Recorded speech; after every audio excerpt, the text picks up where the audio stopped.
Let's get into it. Let's begin with a boy who needs to be freed, Ronan Toden.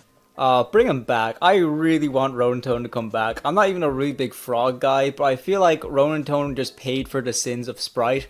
But Sprite is so irrelevant right now that the only problematic card was Elf, and Elf is already banned in TCG. We already talked about it in a previous video with the banned links, and we agree Elf can stay banned. Like, I don't know why it's still there on Master Duel, just because it's so generic for a bunch of decks and take advantage of Link 2s. Link 2s and Rank 2s and Level 2 monsters. But Ronan Toden, I feel like, was just a different case. I think if Ronan Toden came back, I would probably only play him at 1 in my Sprite deck. Just because we already have the Ice Barrier monster of like Mage and stuff like that to go for totally awesome in Sprites, that Ronan Toden would only serve more so as a slight extender or even as like a bit of a recovery card. He's not necessarily going to be an integral part of a combo. We're far beyond the days of Frog FTKs and stuff like that. Ronan Tone's not really a problem anymore. Definitely deserves to be in Victory Dragon these nuts. Next up we have Dandelion. Now my genuine, realistic reaction was, that's not once per turn. I read this guy and I'm like, that's not that broken. He would come off. And I looked at it again. That's not once per turn? No, he needs to be up at least here. If he sent to grave, summon 2 tokens, not once per turn, so you just bring him back and then send him to grave again and get 2 more tokens. This card's kind of crazy. Absolutely insane. We already talk about, like, I feel like every video we make of these, we're always talking about how broken it is to just spam the board with a bunch of tokens. We're talking about links with Link Cross, we're talking about XYZs with the Tomahawk dude and everything. Tokens are so broken when they're abused, and they can be abused so often. With Dandelion, it's going to be no exception. Dandelion was so broken, it got banned all those years ago because it was so broken. And if you're just going to put it in modern format, it's going to be even more broken. There was no power creep on this guy. This dude will forever be banned. I can never see him coming back. There's no way. Fairy Tail, no, absolutely. Next up, Phoenixian Cluster Amaryllis. This is FTK the card. I don't know how realistic this would be in like modern Yu-Gi-Oh to pull off an FTK with this card, but just because it can FTK, we'll put it up here. It could come off the ban list probably and not cause too much of a problem, but it probably shouldn't, just because, you know, it can FTK. But I don't think it's top tier. Speaking of top tier though, yeah, oh my god, it's your boy Magical Scientist. Magical Scientist is insane. It would be even more insane if it came back, but here's the reason why it was insane back then. There was like the Magical Scientist FTK, where basically what you did was had Magical Scientists on the field that was most likely brought out with 1-for-1, and then you already had Catapult Turtle on the field. So Magical Scientist is able to pay 1,000 life points and you're able to bring out a fusion monster from your extra deck. And then what you're able to do is use Catapult Turtle to use its effect to tribute that fusion monster and then inflict damage equal to a half its attack. But you're able to pull it off to perfectly kill your opponent with 8,000 life points using just Magical Scientist and Catapult Turtle. And I tell you, I don't think I've seen Catapult Turtle played since 2005. But if Magical Scientist was here, there's way more fusion monsters they can bring out now. There is absolutely no way this card can ever come back.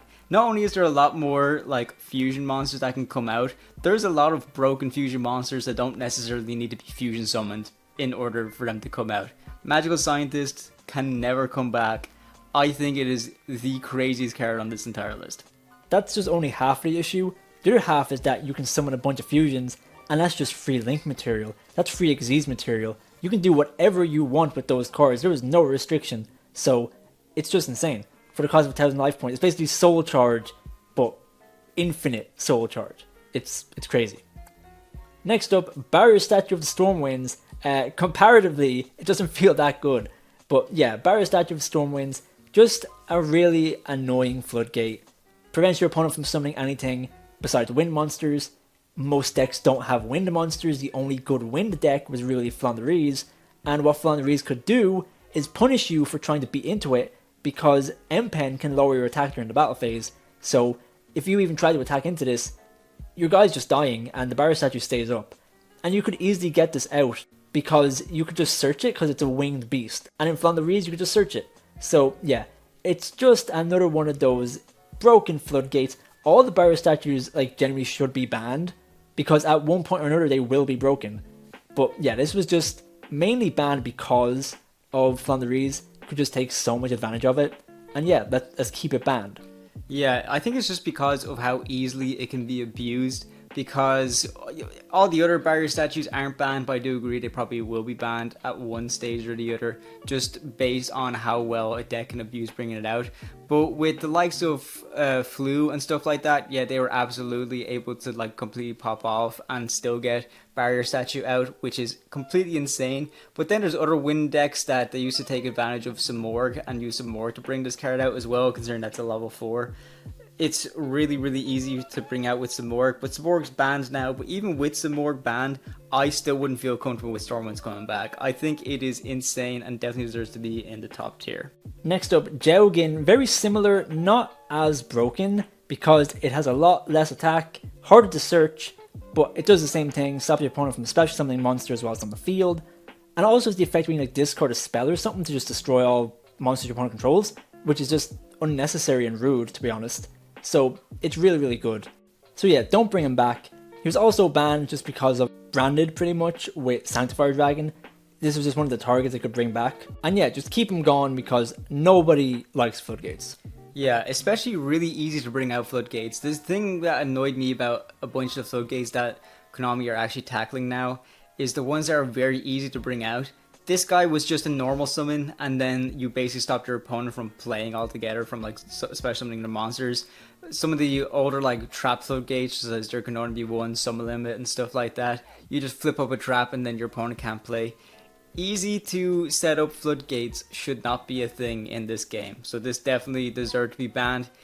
I don't know if I could say it was banned a little too late, but you know, I'm just glad that it's off this game altogether and should never return. Next up, we have Jin, Releaser of Rituals. Now, what this card does is that while it's in the graveyard, you can banish it as part of the cost of a ritual summon. Now, first of all, think about the good ritual decks in the game. Of course, you have Voiceless Voice, but think about like the best deck in the game right now, Mitsurugi. You can banish this from the graveyard as part of the cost. It's only level 1, but if you summon a monster using this card as material, while that monster's on the field, your opponent cannot special summon monsters, which is insane because it's a lingering effect that does not apply to the monster you summon. Therefore, you just can't do anything to this card. You can't like negate the monster that was summoned off of it, because while it's on the field, you just won't be able to summon cards. Yeah, of course, all the good ritual decks will just abuse this card now. Voiceless, Mitsurugi, of course, being like the main one. But back in the day, this was crazy in stuff like Necros. And with the new Necros support, maybe this card will be even crazier. So yeah, don't bring this card back. Yeah, I don't know if this was a victim of bad card design or if it was just because it was kind of designed at a time when rituals were not good at all. But yeah, this card can never come back. Rituals have come too far. A lot of ritual decks are very, very consistent now, especially if you look at Necros. There's no way this card can never come back. Next up, Artifact Sight. Now, I think this card's better than Stormwind's, mainly because it's generic. So you can pretty much put this in any deck because there is a link to Artifact card that just kind of sets this card to your field. And if your deck can just pop it, you're basically locking your opponent out of the extra deck for the rest of the turn, which is just crazy. Any deck could play this, just generic in any deck. Locks your opponent out of the extra deck. Lingering effect as well, so, you know, you can't really remove it from the field like the barrier statue. This card was insane. Really abused with like Vertanaconda, DPE, stuff like that, because your DPE could just pop this and you just lock your opponent extra deck and you just win. Searchable off of a generic link too. This card's broken. Next up, Gimmick Puppet Nightmare. Not as broken as some of the other Floodgates. When this card is summoned, you cannot special summon for the rest of the turn besides Gimmick Puppets. Now, the reason this is broken is because if you can summon this to your opponent's side of the field, its effect will activate, your opponent can't really stop the effect from activating, and they just can't summon for the rest of the turn. The problem is, Branded can summon this card to your opponent's side of the field off of their Sanctifier Dragon. So, summon to your opponent's side of the field, they can't summon for the rest of the turn, and they pretty much lose the duel. Yeah, it's just another one of those cards that is just a Floodgate, and it really should not come off the ban list. I understand that it wasn't meant as a Floodgate, because it's just meant to stop you as the Gimmick Puppet player from being able to like summon stuff that are not Gimmick Puppets. But the problem is, Sanctifier Dragon could just summon it to your opponent's side of the field, and since it technically counted as being summoned on their side of the field, they can't summon monsters besides Gimmick Puppets. So yeah, it's not really Gimmick Puppet Nightmare's fault, but it still should not come back. Yeah, definitely. You know what? It's not even good in gimmick puppets anyway, so gimmick puppet players aren't really crying for this card to come back regardless. So this could probably stay banned. It definitely shouldn't come back. Next up, Victory Dragon. Now, Victory Dragon is a very weird one. It's more like a joke. Like, this card is not taken seriously. Essentially, it's a prize card. Just, a special kind of like anniversary type of card. If this card attacks your opponent's life points directly and reduces their life points to 0, you win the match. Now, what the match means is that if you're playing a best of 3, you win the entire set, basically. The problem is, with this card, your opponent, in like damage calculation, is able to surrender the game and go to game 2. Therefore, the effect of Victory Dragon does not apply, and you just basically play it out as usual. The only issue is if your opponent does not notice, which is very possible considering this card is like 20 years old, then they just lose the entire match. So nowadays they will still print these cards, but specifically as kind of like promotional promo cards that legit cannot be used in a duel. They're not banned, they're just unusable cards. But this card, I guess, was printed, was technically legal for a time, and was banned because this is just a ruling that should not be in place. Yeah, this is just a victim of bad card design. We can't really blame it.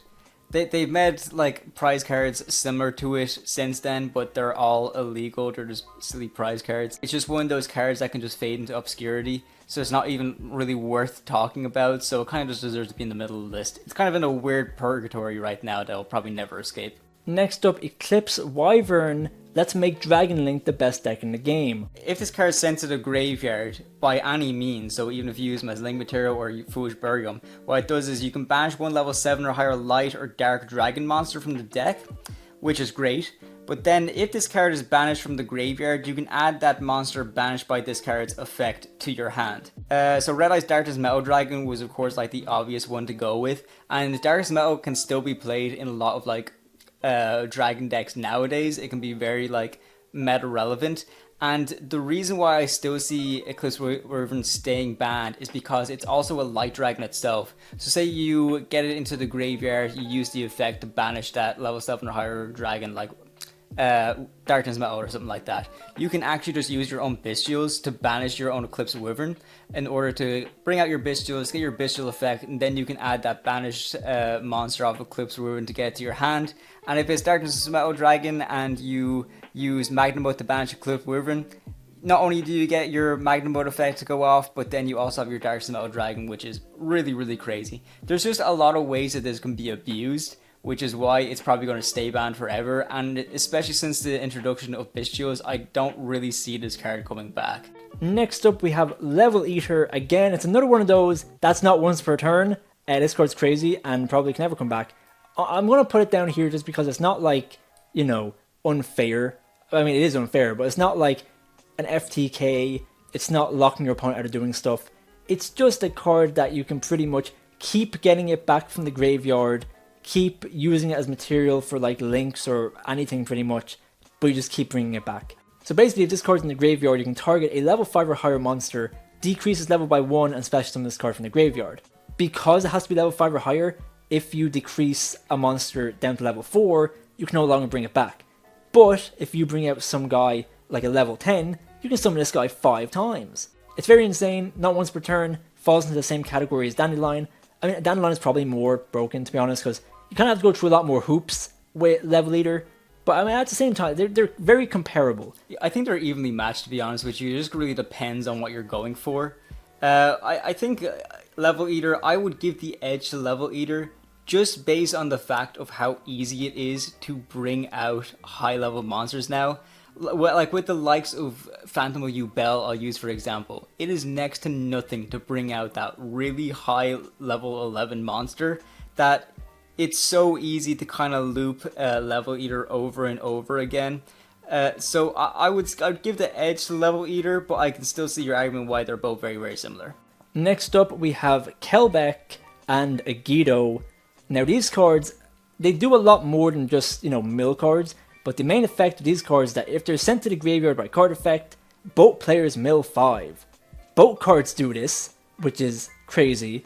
Now imagine this in tier, That is insane, but in so many decks, being able to mill 5 is crazy. However, if we imagine a world where tier doesn't exist, these cards are not very good. These cards were only good because of tier, and of course, if they were brought back, tier would be like a meta threat. It would be insane. But in a vacuum, these cards are not too crazy. Of course, there are strategies that rely on milling cards, but they only mill the cards. It's not like you mill and special summon, like zombie vampire and stuff like that. But they're just a bit too insane, because imagine you mill one of them, they mill 5, and they mill the other one, and you mill another 5, and that's already 10 cards out of your opponent's deck, and 10 cards in your own graveyard that you can abuse. So yeah, these cards should not come back. They also have their own effects where, like, if they're special summons, they do specific things. That's just like cherry on top, and they're also level 4, so you could kind of use them with your Time Thief Reader and stuff like that in tier. But yeah, they're broken. They shouldn't come back. In a world where tier doesn't exist, I could see them coming back. In a similar vein, we have Fairy Tale Snow, but this card should never come back. We'll go here. I put it up 1, Yeah, to be honest honestly, with you. Like, I don't know what it is about Snow. I just keep forgetting how broken she is.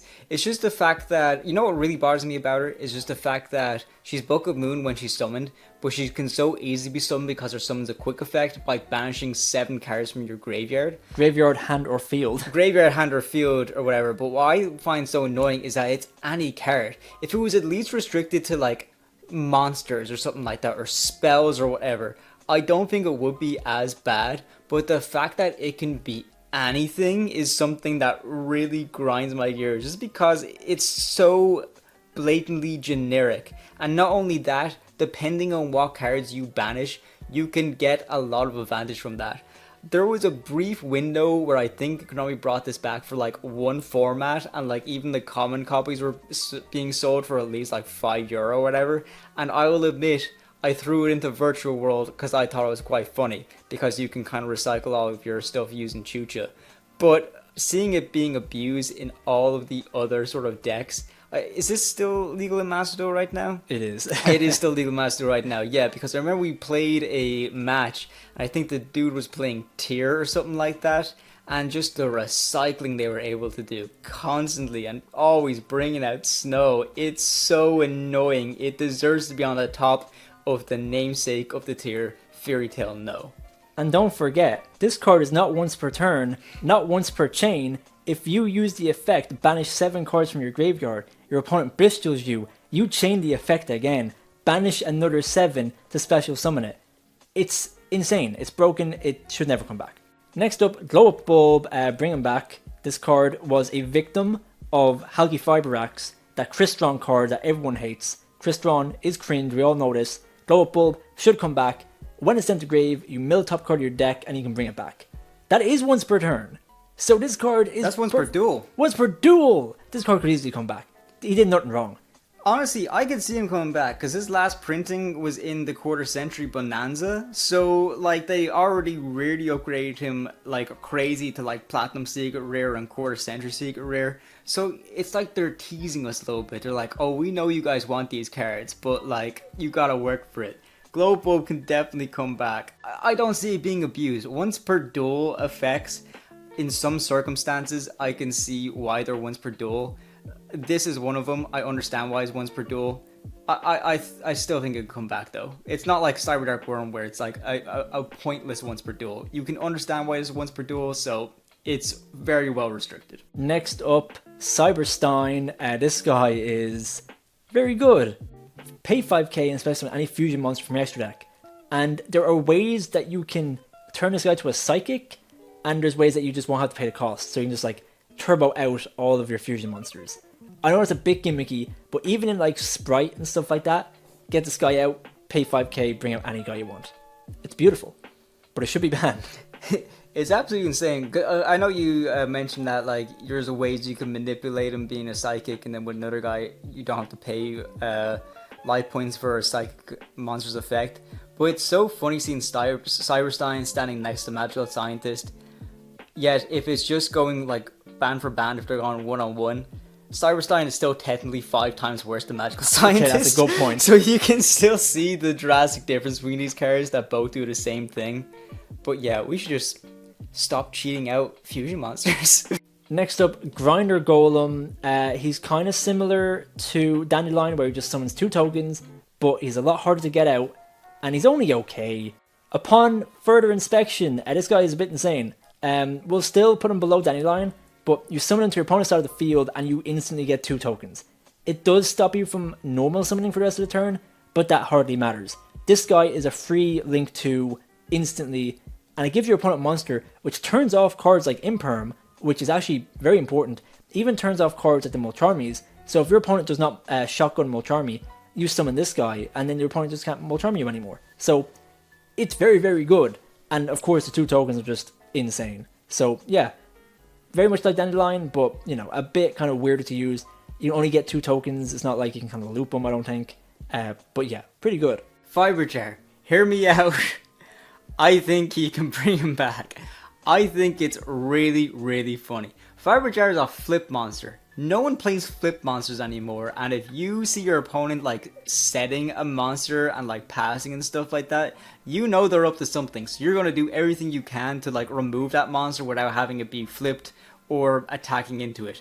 So Fiber Jar has the effect, it's a flip effect, that when he's flipped up, each player shuffles all cards from their hand, field, and graveyard into the deck, then draw 5 cards. That is so dumb and so funny that I don't see how it can be a problem. It's okay, maybe it can be a problem, but still, I just think it's too hilarious. It's just one of those obscure cards that you just never really see anyone playing. It'll be like Cyber Jar and Morphing Jar and stuff like that. They never end up working out. Like I just think this can come back and no one would play it. Just people looking for a good time and a laugh, and that's what we're missing from this game: a good time and a laugh. So bring him back. True. So true. Next up, the Tyrant Neptune. Now this card, it doesn't seem crazy like just by looking at it, but essentially when you tribute summon this card, it gains the effects of the monster used to tribute it. So you're basically like copying the effects of a really strong monster. That can lead to a lot of issues. Essentially, FTKs pretty much is the main thing. You activate an effect like to burn your opponent, bring this guy out, and just use the effect to burn again. So it pretty much bypasses any like once per turn type of effects. And I'm sure you could abuse this card now in like modern Yu-Gi-Oh! So it's cool. I like the gimmick. I think copying effects is like a cool idea, but it never leads to like good things happening. So yeah, let's just keep them off for now. Yeah, FTKs can never come back. Definitely deserves to be high on the list. Next up, Spiral Master Plan. Now, back in the day, I may have been a Spiral Defender when I had never played against the deck, but nowadays, I'm like, this should not come back. I understand that it could, and it wouldn't be an issue. Again, Master Rule has it, it's not that bad, but it's a +3. It's insane. On summon, you add a card. When it's sent to grave, you add 2. What the hell is this? At least it's once per turn, but this card's insane. In fairness, I'll put it down here because, you know, it's a good card, of course. A +3 is insane, but in modern Yu-Gi-Oh! There are worse cards than this. But I just don't like Spiral as a deck, so I'm just going to put it here, but it is what it is. I'd agree with you. I'd put it in that's not once per turn, just because I think, yeah, it's crazy getting a +3, but it's Spiral cards at the end of the day, and I know Spiral can be a very powerful deck, but it did get power crept quite a lot. Unless if they get some really broken support, I don't necessarily see Spiral being a top meta contender if Master Plan ever did come off the list. So yeah, probably bang on the middle next to Victory Dragon. It's fine. It's in the middle. Next up, Fishborg Blaster. It's very similar to Glow Up Bulb in the way that it's kind of just banned as like being a generic kind of tuner guy.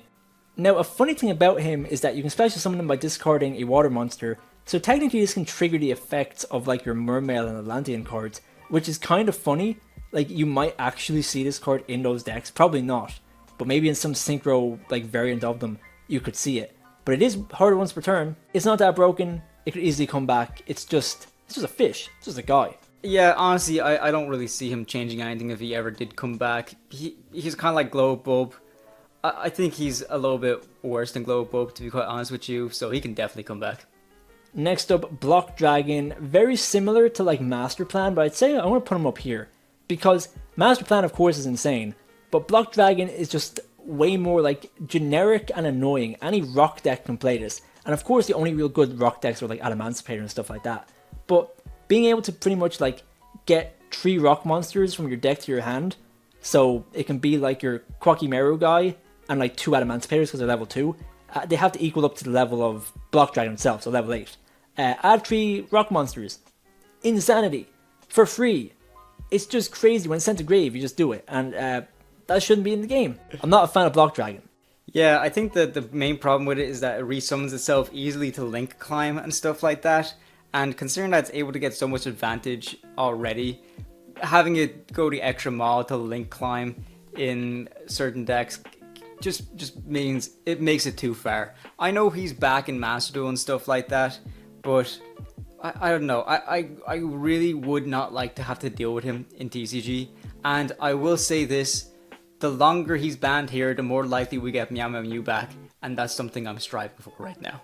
Next up, Mind Master. FTKs.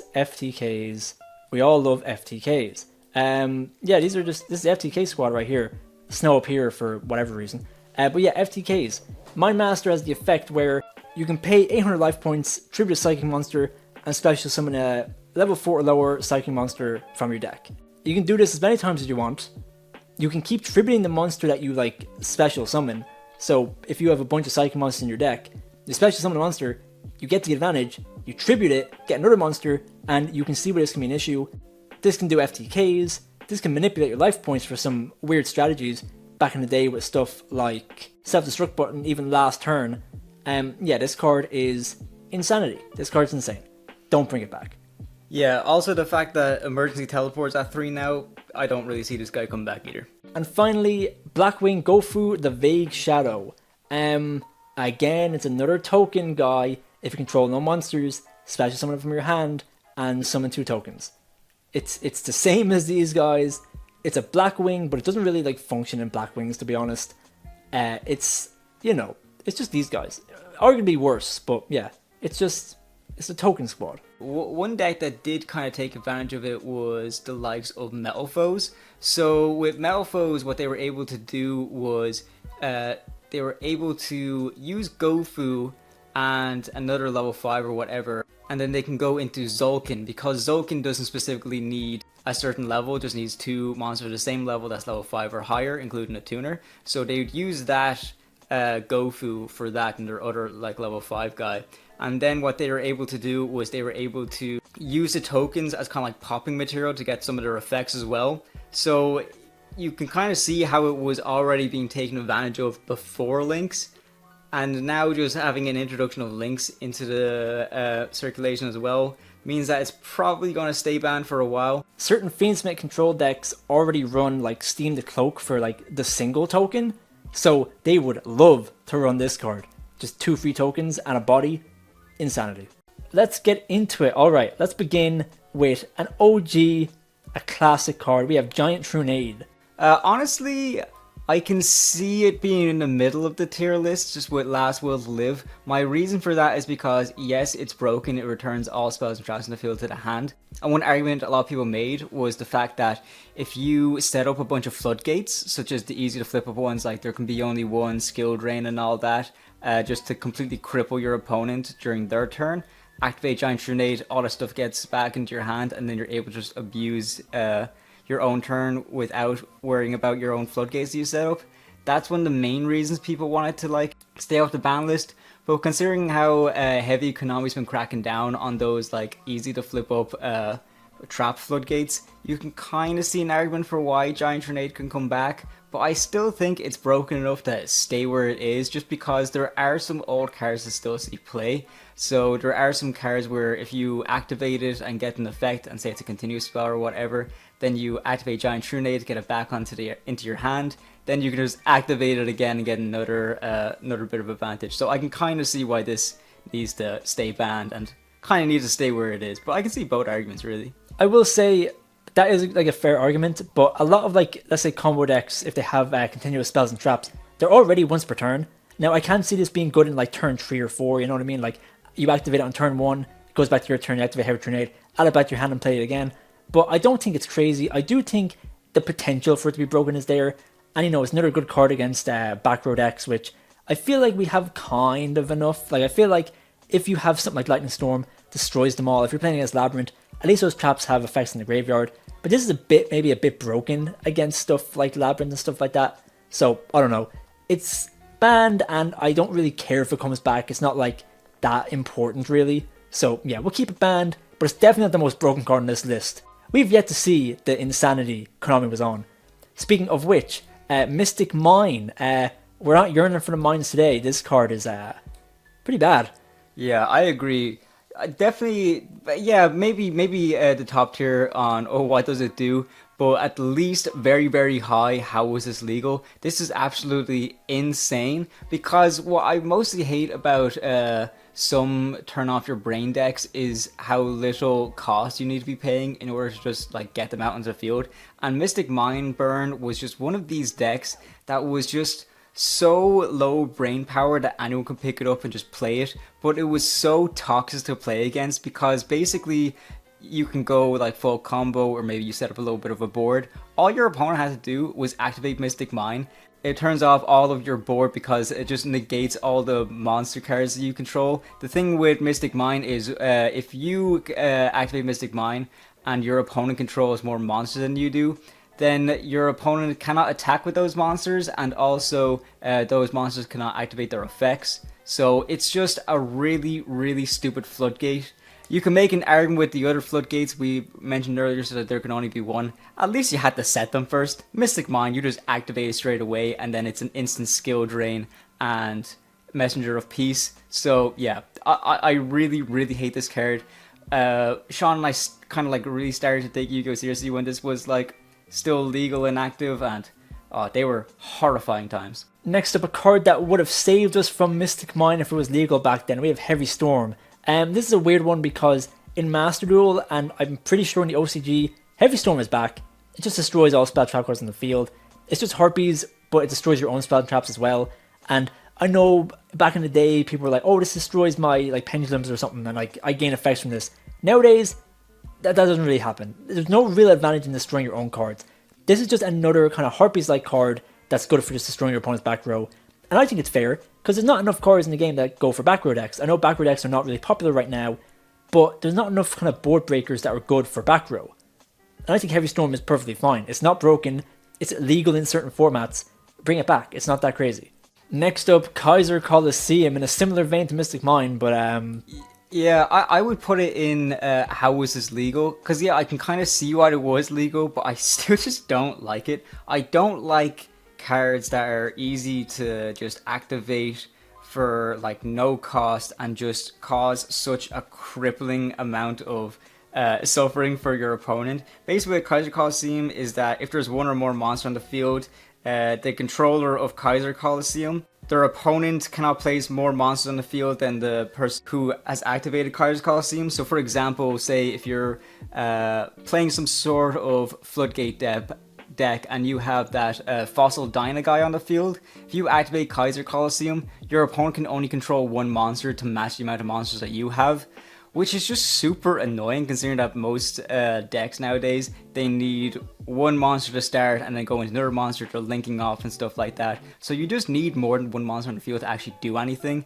And especially if you're going first and you activate Kaiser Coliseum, it's just so hard to deal with. It's really, really hard to get rid of spells and traps like right away unless you're running stuff like Cosmic Cyclone, Harpies, or spells and trap specific removal in your deck. Because most spell and trap removal now comes from monster effects and stuff like that, so it can be really, really annoying to get rid of this card. And again, much like Mystic Mine, it's zero brain power.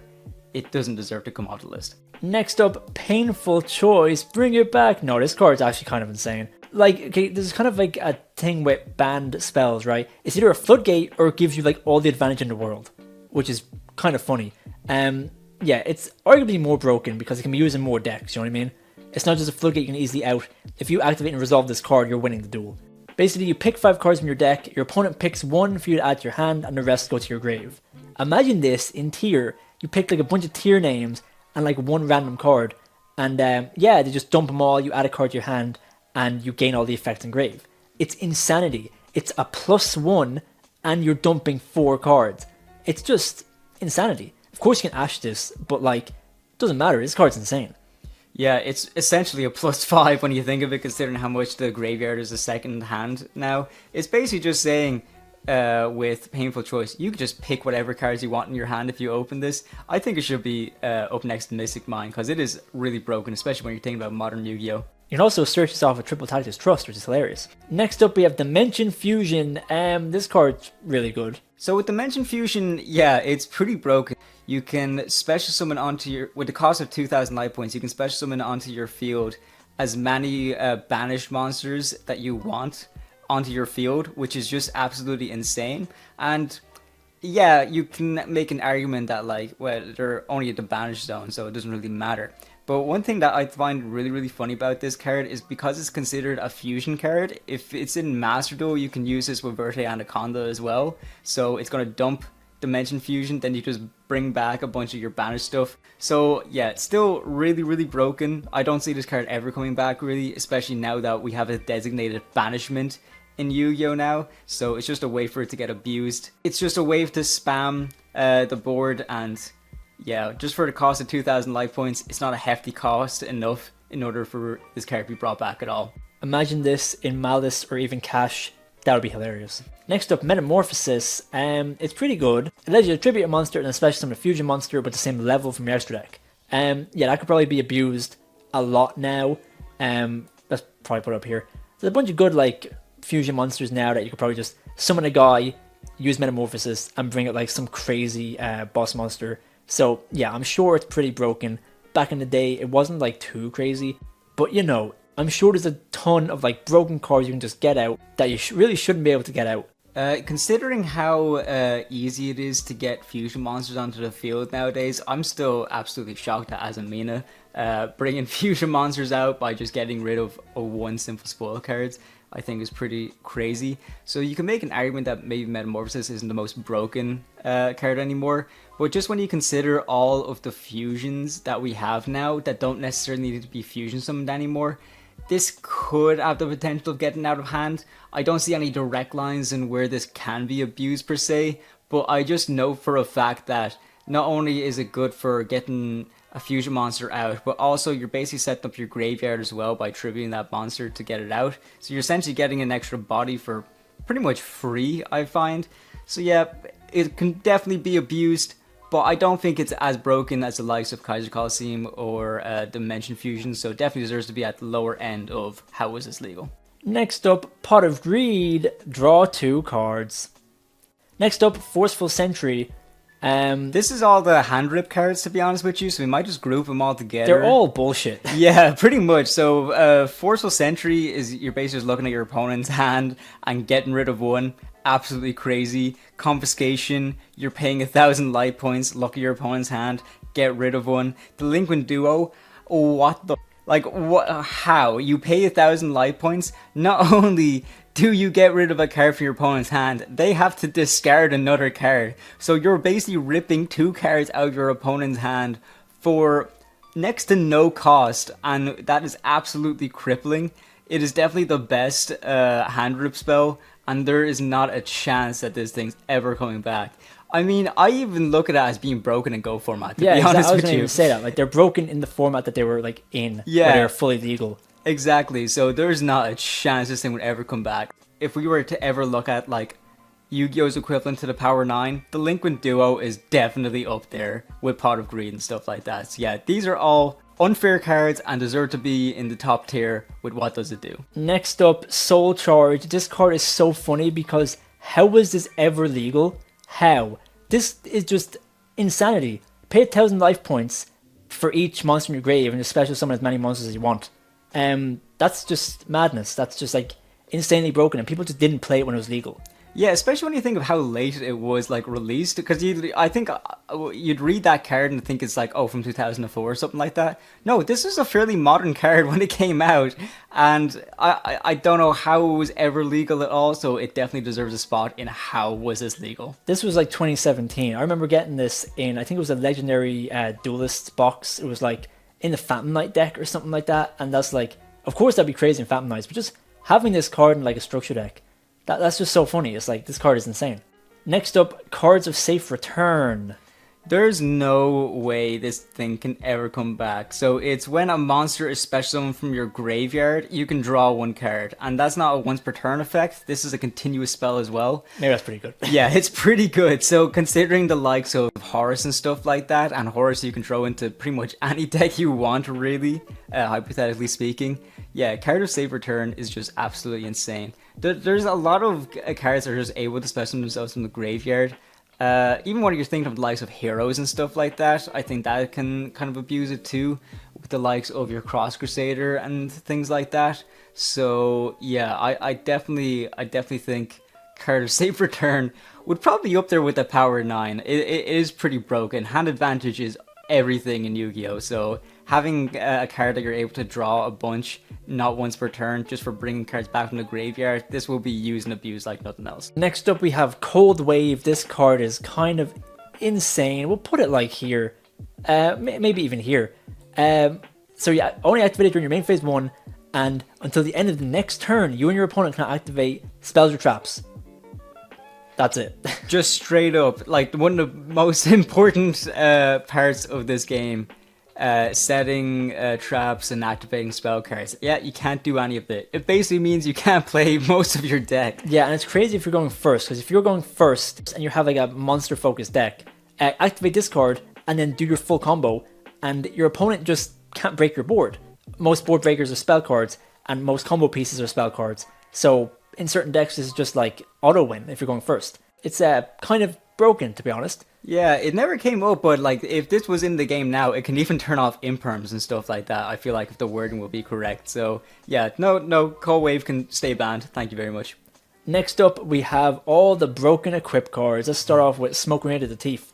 It kind of goes into the hand rip category, because it's like, if it's sent to grave, you rip a card out of your opponent's hand. Yeah, well, this was abused in Infernal Knights, and what I find so funny about this card is, yeah, it's a broken like spell and stuff like that, but this was the only way they hit Infernal Knights, and after they hit that, like, everyone just stopped playing Infernal Knights, which I find to be really funny, because it actually is a fairly decent deck, but as soon as they took away the hand ripping stuff, people wanted to stop playing with them, which I think is very unfair, but also kind of funny. A lot of equip spells can be used and abused, especially like the old ones that aren't once per turn. So Smoke Grenade of the Teeth, I'm not really surprised that it got banned eventually. There was going to be some deck that was going to be able to take advantage of it, so it just so happened to be Infernal Knights. Next up, Butterfly Dagger, whatever it's called. Yeah, Butterfly Dagger Elma.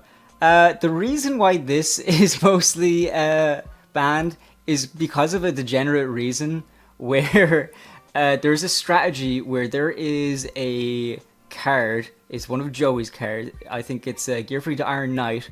If an equip spell is equipped to Gear Free to Iron Knight, then it destroys the equip spell.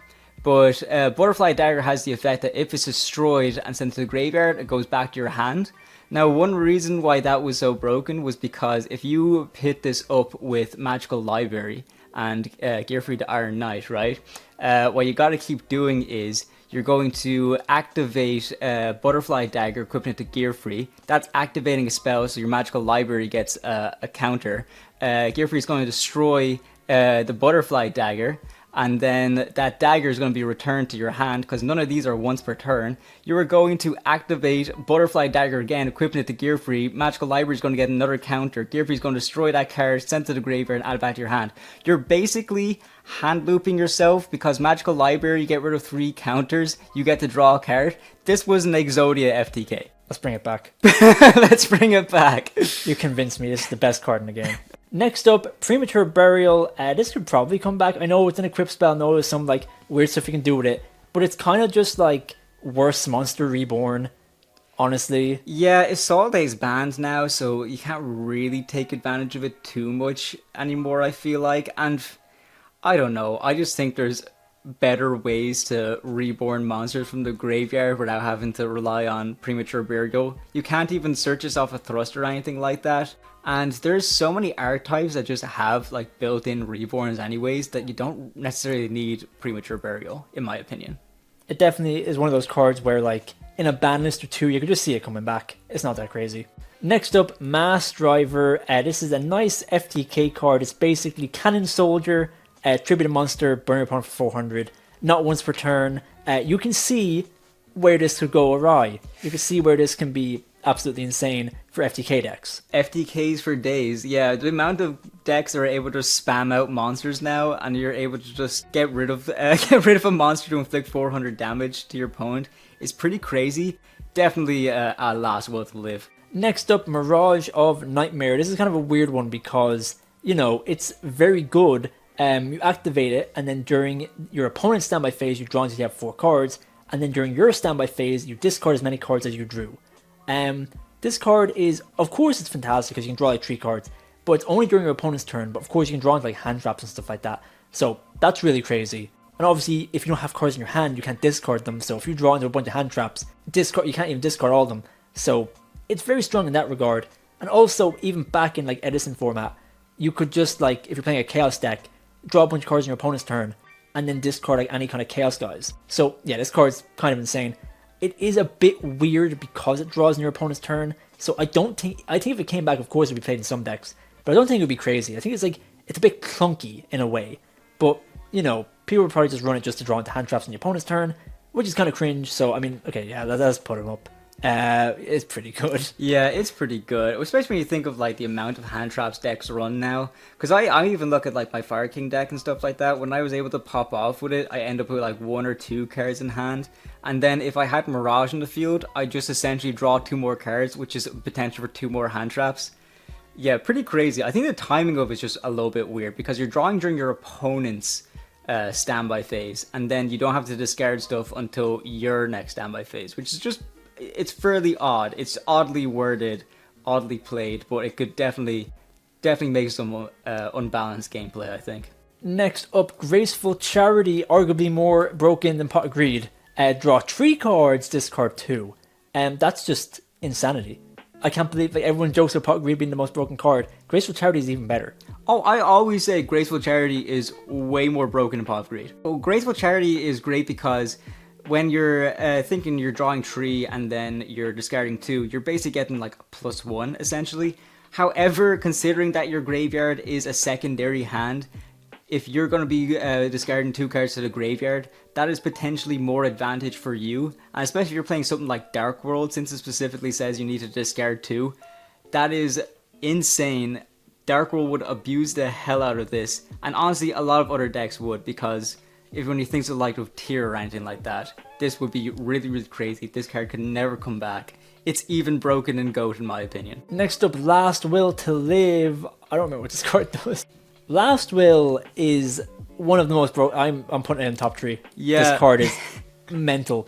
So it's a spell card, activated anytime during your turn that any one of your monsters has been sent to grave. You can special summon any monster from your deck with 1500 or less attack. This is during the turn that any one of your monsters has been sent to grave. So normal summon a monster, maybe link it off. A monster you control has been sent to the grave. Activate Last Will, special summon anything. Anything with 1500 or less attack, which most monsters in the game, most like combo starters and stuff like that, have low attack. This just summons anything. This card is ridiculous. Yeah, especially thinking about decks that run 2 separate engines. Again, if you're playing something like Fire King Snake Eye and stuff like that, if you open your Fire King stuff and then you get interrupted a lot to a point where you can't like go through your Fire King plays, just activate Last Will, go straight into your Snake Eye stuff, and it's things like that. It's just absolutely crazy. Even with the likes of Live Twin Sprite, if you're popping off with some of your Live Twin stuff, but it gets interrupted too much and you don't have a clear access to your Sprite package, Last Will get you there.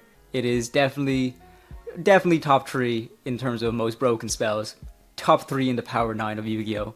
Crazy card. And finally, funny enough, comparatively this doesn't seem very good. Sinful Spoil, Snake Eye. Honestly, let's be honest here. This card is not that good. I mean, it's very good, but it's not like ban-worthy in my opinion now. Of course, back in the day, like it did kill Snake Eyes. But like, if you see it now, you know, Malice being a top deck, it's just one of those hits where it's kind of like, let's push this deck back and let other decks kind of fill the top meta. If they brought this back, Snake Eye would be a meta deck 100%.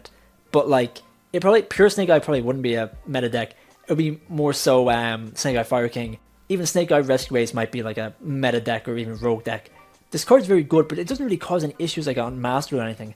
It's basically really good for like bridging Snake Eyes, or specifically Diabellstar, into any kind of like fire engine. So like, of course, Snake Eye, Fire King, Rescue Ace, all that. And those days, I know they had their time, but this card does not need to be banned in my opinion. I understand why it's banned, I understand it's really good, but like, the way Yu-Gi-Oh! Ban lists kind of work is sometimes they just hit cards just so the deck won't be meta anymore, so you kind of have to buy the new cards. And that's really what this kind of card is. If they released like Malice and Ryziel and stuff like that, Snake Eyes would have fallen out of meta anyway. Not like 100%, they still would be in the meta as like a tier 2 or a rogue deck or whatever.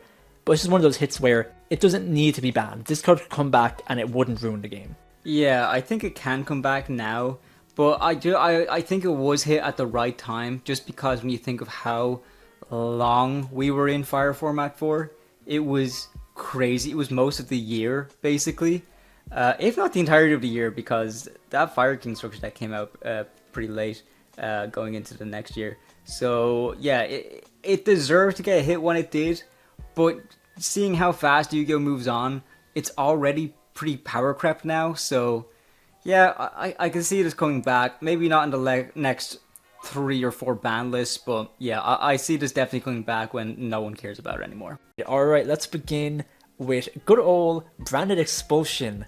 Yeah, this card, it's like really good because it enables stuff like gimmick puppet locks in Branded, and any type of like locking your opponent out of summoning cards and stuff like that. Giving your opponent any monster from the grave is just a recipe for disaster, because you can just give them a floodgate and they can't summon stuff, and yeah, it's pretty bad. You can give them Ibli as well, which is quite funny. It's searchable. You can like set it off of your main Branded combo.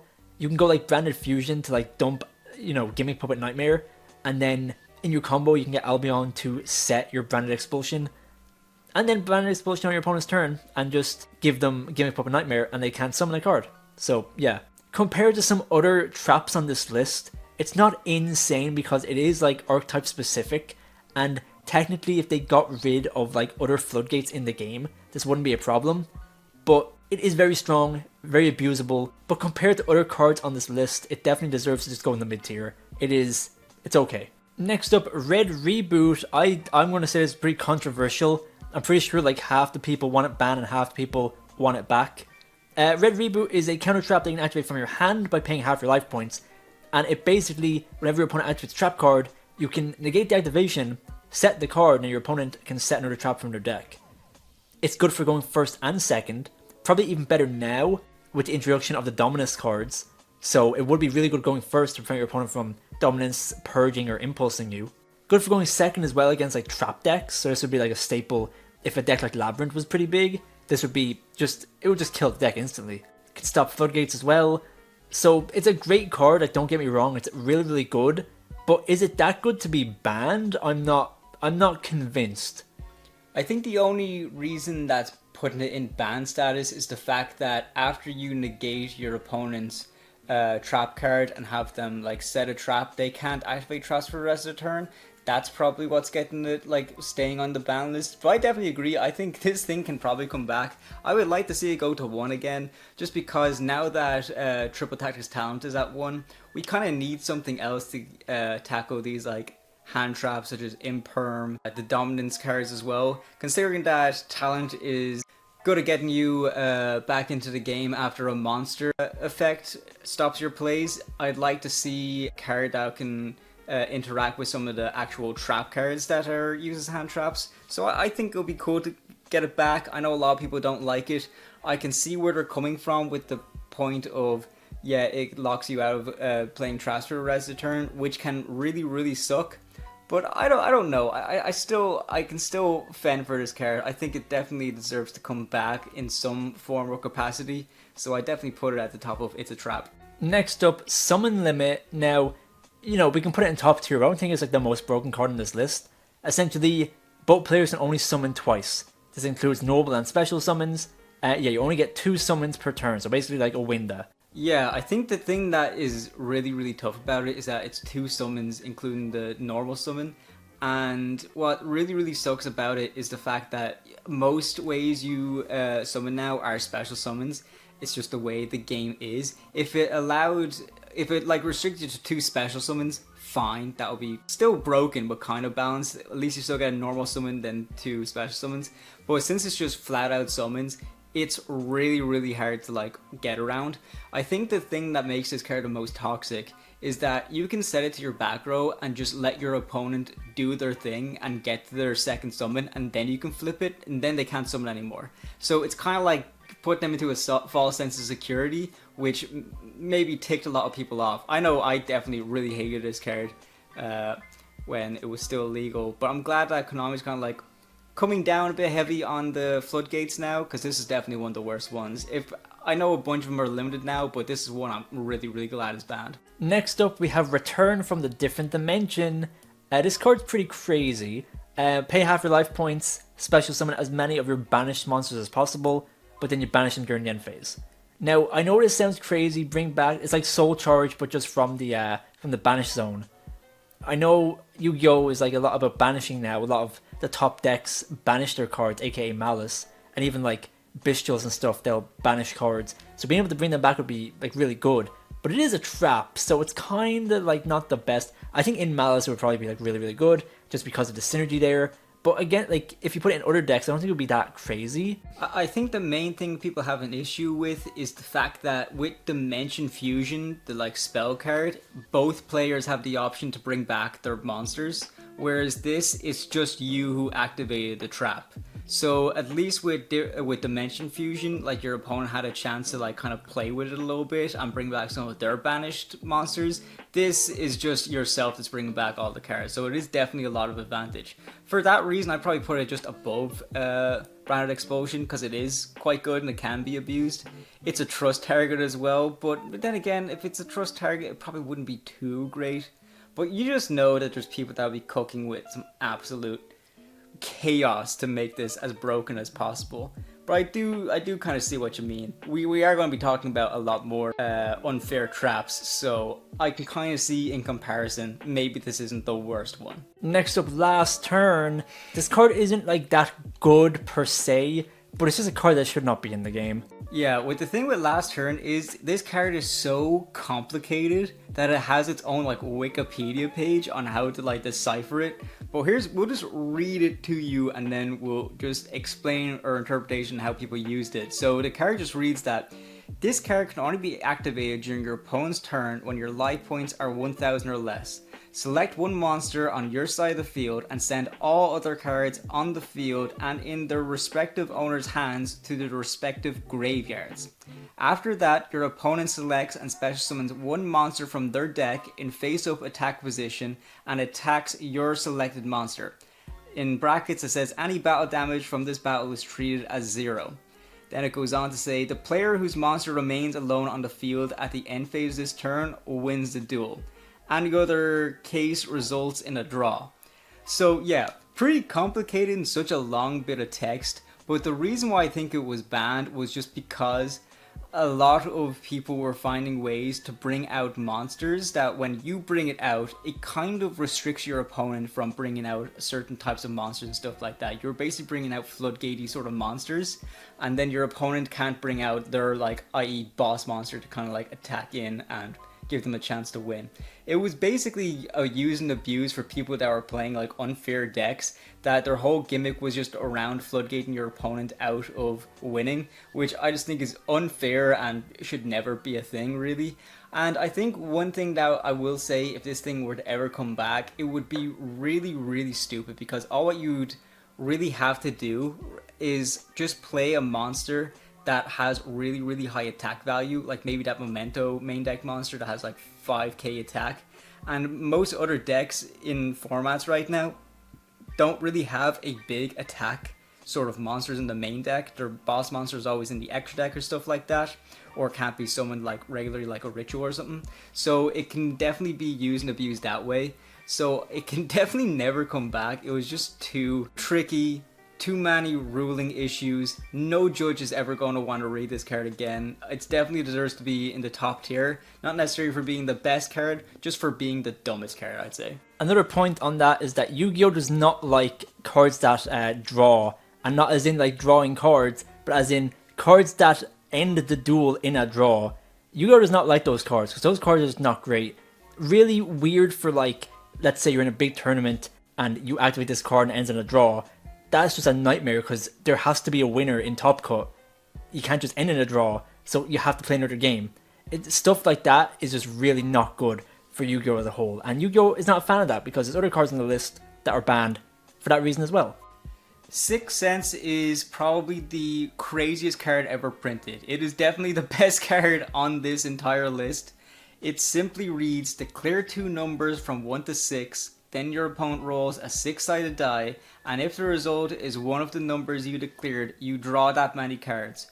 Otherwise, send the number of cards from the top of your deck to the graveyard equal to the result. Literally, this was only around for about a month at the most, I think. That's how long it was legal. It was printed in Legendary Collection Joey. And my god, what the hell is this card? You basically just pick 5 and 6. There's no reason to pick any of the other first 4 numbers. Just pick 5 and 6, and then you have a good chance of either drawing 5 or 6, or just milling 5 or 6. Both really broken considering how important the graveyard is in modern Yu-Gi-Oh! And of course, I don't even need to tell you why drawing 6 is insane on its own. This is the craziest card ever printed. This can never come back. Next up, a pointer of the Red Lotus. Now this is another card. This is a card that looks at your opponent's hand and you can just take a card out of their hand, and I think it comes back. I think a pointer of the Red Lotus brings the card back. But essentially, you're looking at your opponent's hand, knowing what they have, and taking out their main either interruptions or combo pieces. This card is kind of insane.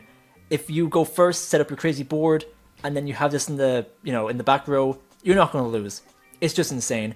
You can, if they have any outs, you just get them out of your hand. So it's very, very strong. This is another trend where Konami's really trying to get rid of cards that can look at your opponent's hand. We've seen it with talents. Trap Dust Shoot is another one. All these old cards that like look into your opponent's hand. So yeah, it's very broken. Also a Trust target. This card was banned before Trust came out, thankfully. But yeah, this is just, it's not a card you want to have to deal with, to be honest. I think the thing that makes people like really mad about this was the fact that you can kind of pop off with your own plays and then set it in the back row and then activate immediately during your opponent's turn. Although it's kind of like an even footing where you both have to reveal your hands. Like if you were after popping off, most likely is the stuff in your hand doesn't really matter anymore unless if there are specific hand traps. But yeah, just ripping a card out of your opponent's hand is really, really crazy. So yeah, that could just never come back. It's basically you're doing it for nothing. So yeah, definitely deserves to be up there with nice hand you got there. Next up, self-destruct button. It's not good. Like, it's funny because it basically ends duels in a draw, and as I just said, ending duels in a draw is not good. Honestly, like, I know the point, okay? It's not a good card, but we understand it shouldn't come back just for the reason that it doesn't add anything to the game. It's literally just end the duel in a draw. There's no point in that. I agree, yeah. I still put in what's the point because it's kind of like, why is this even a card? It's not necessarily a great card, it's just why is this a card? We're asking a philosophical question right here, right now. Next up, Vanity's Emptiness. This is not a fun card. We could put it here, I guess, but like, this is just, no. Yeah, put it in the top tier. Stops your opponent from special summoning monsters. That's not fun. Yeah, no, literally the only way that you get rid of this is by if a card gets sent from your field to the graveyard. But if you already popped off with all your stuff and everything's on lockdown, you can just flip this and just end your opponent's career. Like, that's it. It's just not a fun card. Probably the worst, one of the worst, if not the worst floodgate we've ever seen. Speaking of, Imperial Order is the same thing but for spells. Your opponent can activate spell cards, negate the effects of spell cards already on the field, and you have to pay 700 life points every turn or you destroy this card. Yeah, that's not a big cost. 700 is nothing. Yeah, this card's insane. This card was legal for so long as well. Like, even up to like 2020, I think, it was like still legal. When we started playing, it was still legal. So, yeah, not a good card. These floodgatey cards are just, I'm glad they've been hit, but this thing was just in the game for too long. Yeah, it's just cringe. Yeah, I played Sky Strikers against this thing, and that was not fun. Next up, Trap Dust Shoe. Again, same as a pointer. Probably even better because there's no life point cost and you get to look at your opponent's hand and discard a card. So yeah, it's very good. Literally the same argument as a pointer, but it's better because you don't have to pay any cost and the card doesn't come back. So yeah, it's insane. I think the reason why it's still there in Edison was just because, you know, it's just an older sort of format, and your opponent does need at least 4 cards in their hand in order for you to activate this. But yeah, still definitely broken. Definitely deserves to be next to Pointer of the Red Lotus in nice hand you got there. Next up, Ultimate Offering. Honestly, I don't think it's that good. It doesn't do anything. Oh, it is good though. It is really good. I think what makes it a bit broken is the fact that if you are playing a deck and you get your starters kind of interrupted and then there's negated on the field and you still have other starters in your hand, you can just use Ultimate Offering to get them out onto the field, which I know, granted, it's not something that's viable if you're going first and stuff like that, but I don't know, I still think people are going to abuse Ultimate Offering. The only reason I would say bring it back is if you tailored it specifically for gadgets, because gadgets are based. There we go. But like, I don't know. I still think it can't come back. And finally, Royal Oppression. Probably, I don't know if it's like, I feel like you could swap Vanity's Emptiness and Royal Oppression, because they essentially kind of do the same thing. Both players can pay 800 life points to negate the summon or the effect that would summon a monster and destroy the card. So yeah, it's insane. Both players can just stop the opponent from playing. It's kind of funny, honestly. But against decks that don't special summon, if you're playing Stun and your opponent's playing like a combo deck, and you activate Royal Oppression, your opponent just can't do anything. Same with decks like Thunder and just any deck that doesn't special summon, this card is just an insanely broken floodgate. Your opponent does not get any benefit from this, and you are just winning. So yeah, it's another floodgate. Konami loves these floodgates, and thankfully they're all banned now. Yeah, thank God for that, because with this, although you are limited to the amount that you can do based on your life points, it's still 800 life points, so it's like a bare minimum cost. You can still do like 9 stops as a special summon without like dying yourself. So absolutely crazy. Definitely deserves to be up there with all these other broken traps in I See Dead People. Alright, let's begin with a very unproblematic card. There's no issue. No one's ever said this card was broken. Elder Entity Norden. Yeah, it depends on who you ask. I'd say FTKs for days, to be quite honest with you. I think Norden is a very, very good card. Of course, I still think he is rightfully banned. Sean may argue with me a bit later. But what he basically does is that when he's special summoned, you can target one level 4 lower monster in your graveyard and then special summon it. Its effects are negated and then it gets banished when it leaves the field, which can be the drawbacks of it. But that's not really what most people were using it for. What most people were using this card for was they were activating Instant Fusion in order to bring him out. And this would work very well with the likes of some rank 4 strategies. So if you were going through your plays with rank 4s, you're going to of course be detaching materials to get some effects going. And then what you can do is just drop Instant Fusion, bring out Norden. Norden's effect can bring out level 4. You can overlay the 2 of them for another XYZs and keep your broken plays going from there. The reason why that is just so powerful is just because we have some very powerful rank 4s now, especially when you're looking at the meta right now. We have the likes of Raziel and stuff like that. I know there's a few Raziel cards that they need to have specific Raziel cards in order to go into it, but for the basic starters, they can pretty much use whatever the heck they want. So I still think it's quite broken. It still should be banned. If it came back in a few years, maybe I wouldn't be surprised, but I think as of the time being, it deserves a spot high in the second tier. I don't think you're objectively wrong. However, Instant Fusion's at 1, so the likelihood of you drawing that card is not very high. It is like you can search it off a trust, which I guess is something, but 1 of Instant Fusion to get out this guy and then go into a rank 4, but you also need like a level 4 engrave. I'm not so sure. Maybe back when Instant Fusion was at 3 copies, this card was a problem. Maybe back when XYZs were like the main focus of the game, this might have been a problem. But personally, I just don't think so. I think it would be a cool super poly target in certain metas. It'd be cool against Raziel, 2 XYZ monsters. So yeah, I don't know. I don't think it's crazy, but you know, I understand that it was crazy at one point. So yeah, we'll keep him up here for now. Next up is Supreme King Dragon Starving Venom.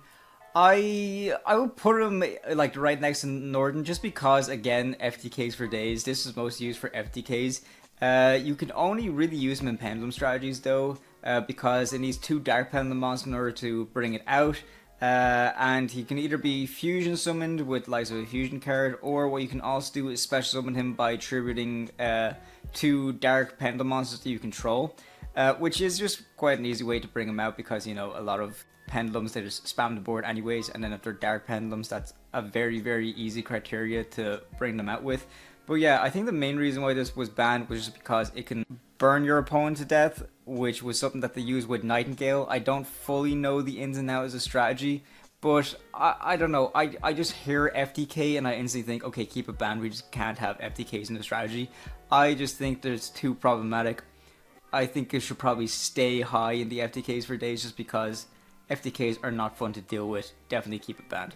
This card is legal in OCG, however, so I assume they have banned all of the like broken FTK cards that this card could copy. Yu-Gi-Oh does not like copy effect. There's another card, a very old card, I forget the name of it, but I'll show it on screen, that basically does the same thing. It just copies the effect of a card, and it just leads to so much broken stuff. So whenever a card in Yu-Gi-Oh says, oh, copy the effect of a monster, yeah, that's getting banned. There's no hope for it. Also, you can get this card out. I know it needs 2 Dark Pendulums, but you can cheat it out with the new Supreme King stuff. So yeah, it probably has a lot more room to be very broken. So yeah, let's just keep it on here forever. Next up, Tearlament's Kitkalos. This is a very, very powerful card. However, let me just get this out of the way first of all. Doesn't enable FTKs, and you know, it is archetype specific. So I think it's fair enough to put it in the mid tier, especially because it is banned in TCG, but it's legal in Master Duel. And tier is not like crazy in Master Duel, it's like a rogue deck. And I think tier will always be rogue just because cards that mill are just really, really strong. But yeah, I don't think like it's crazy. It did kill tier, but I feel like if we brought back like full power tier, let's say minus Ushizu of course, so that's kind of taking it a step too far. But if you brought back full power tier, I don't think it would be crazy. I don't think it would be like the best meta deck in the game. I do, to be honest. Okay. I think tier is just too crazy. Tier is insane. What the crazy thing about Kitkalos is everyone knows like the mill 5 effect, but I think what's crazier is the fact that when it's special summoned, you can take Winter Elements card from your deck and add to your hand or send to the graveyard, like right off the bat. That is absolutely insane. And considering that a bunch of the other Tear Elements fusions, they actually do need some like specific Tear Elements monsters, such as Kaleido Heart needs Rhino Heart in order to go into it and stuff like that. Kitkalos was a bit more generic in the sense that it just needed 1 Tear Elements monster and 1 Aqua monster, which is very, very easy to do because half your Tear Elements monsters are Aqua, but then also you have the likes of Kingdom Swamp and stuff like that. So having a monster that you can easily go into on summon, also dump a card to get another powerful effect to go for another powerful monster, is just pretty crazy. So I think Kitkalos did get a rightful banning, but it's in Master Duel right now, and I doubt Tear Elements is still the top deck in Master Duel, is it? No, not really. You can combine it with Fiendsmith and it's okay, but it's very high rolly. So yeah, it's alright, but just realizing like the amount of things Kitkalos does, it adds you a card, it can mill 5 when it's sent to grave, and it can also special summon a tier from your hand or grave and send itself for cost. So it just kind of does everything, but I don't know, it's like, it's alright. I feel like you could argue that's the best card in the game, or you could argue that it's about here. So for now, we'll just keep it here. Yeah, we'll keep it in the middle for Throw the Mill, just because although it is arguably the best card on this list, it can very well come back. So we'll keep it in the middle of the road. Next up, Fiendsmith Lacrima. It's not the craziest card. I understand why it was banned. It was banned when Fiendsmith came out. It's basically just a free extender. You summon it, and then you're able to bring back a Light Fiend from the grave, and you can just go into any one of your rank 6 XYZs. It was really good to Snake Eye because Beatrice was legal, so you could pretty much turn like Fiendsmith combo into Snake Eye combo. And yeah, it was just like really good. Also, when it was sent to grave, you could burn your opponent, which just came up in time. I understand why it was banned, but again, legal in Master Duel, and it's not that crazy. I feel like with the addition of like the main deck Lacrima and like Agman Day and stuff like that, I feel like you wouldn't really be summoning this card that much. I feel like they just probably banned it because they wanted to be like, oh, we killed Snake Eye by banning Lacrima and Beatrice. And it's like, yeah, I kind of get it, but at the same time, it's like, this could come back. It's nothing crazy. Yeah, I definitely agree. I think with the likes of this card, it was hit very, very early within its release, at least in the TCG anyways. I think it was more just a hit by association more than anything else, because Fiendsmith is an absolute, like, crazy engine that you can throw into a lot of different decks that maybe just Lacrima was maybe just a step too far. In all honesty, I would have rather have seen Engraver be limited to 1, just because then it wouldn't be as consistent of an engine to just run in every single strategy. I would have rather seen that get hit to 1 as opposed to Lacrima just getting straight up banned. I can see the reason behind it, but I don't necessarily think it was the right way to go about it. I mean, you can kind of see in Master Duel that this card isn't really the problem card of the strategy itself. So I definitely see this card coming back sooner than any other card in this list, including the Synchros we're about to talk about.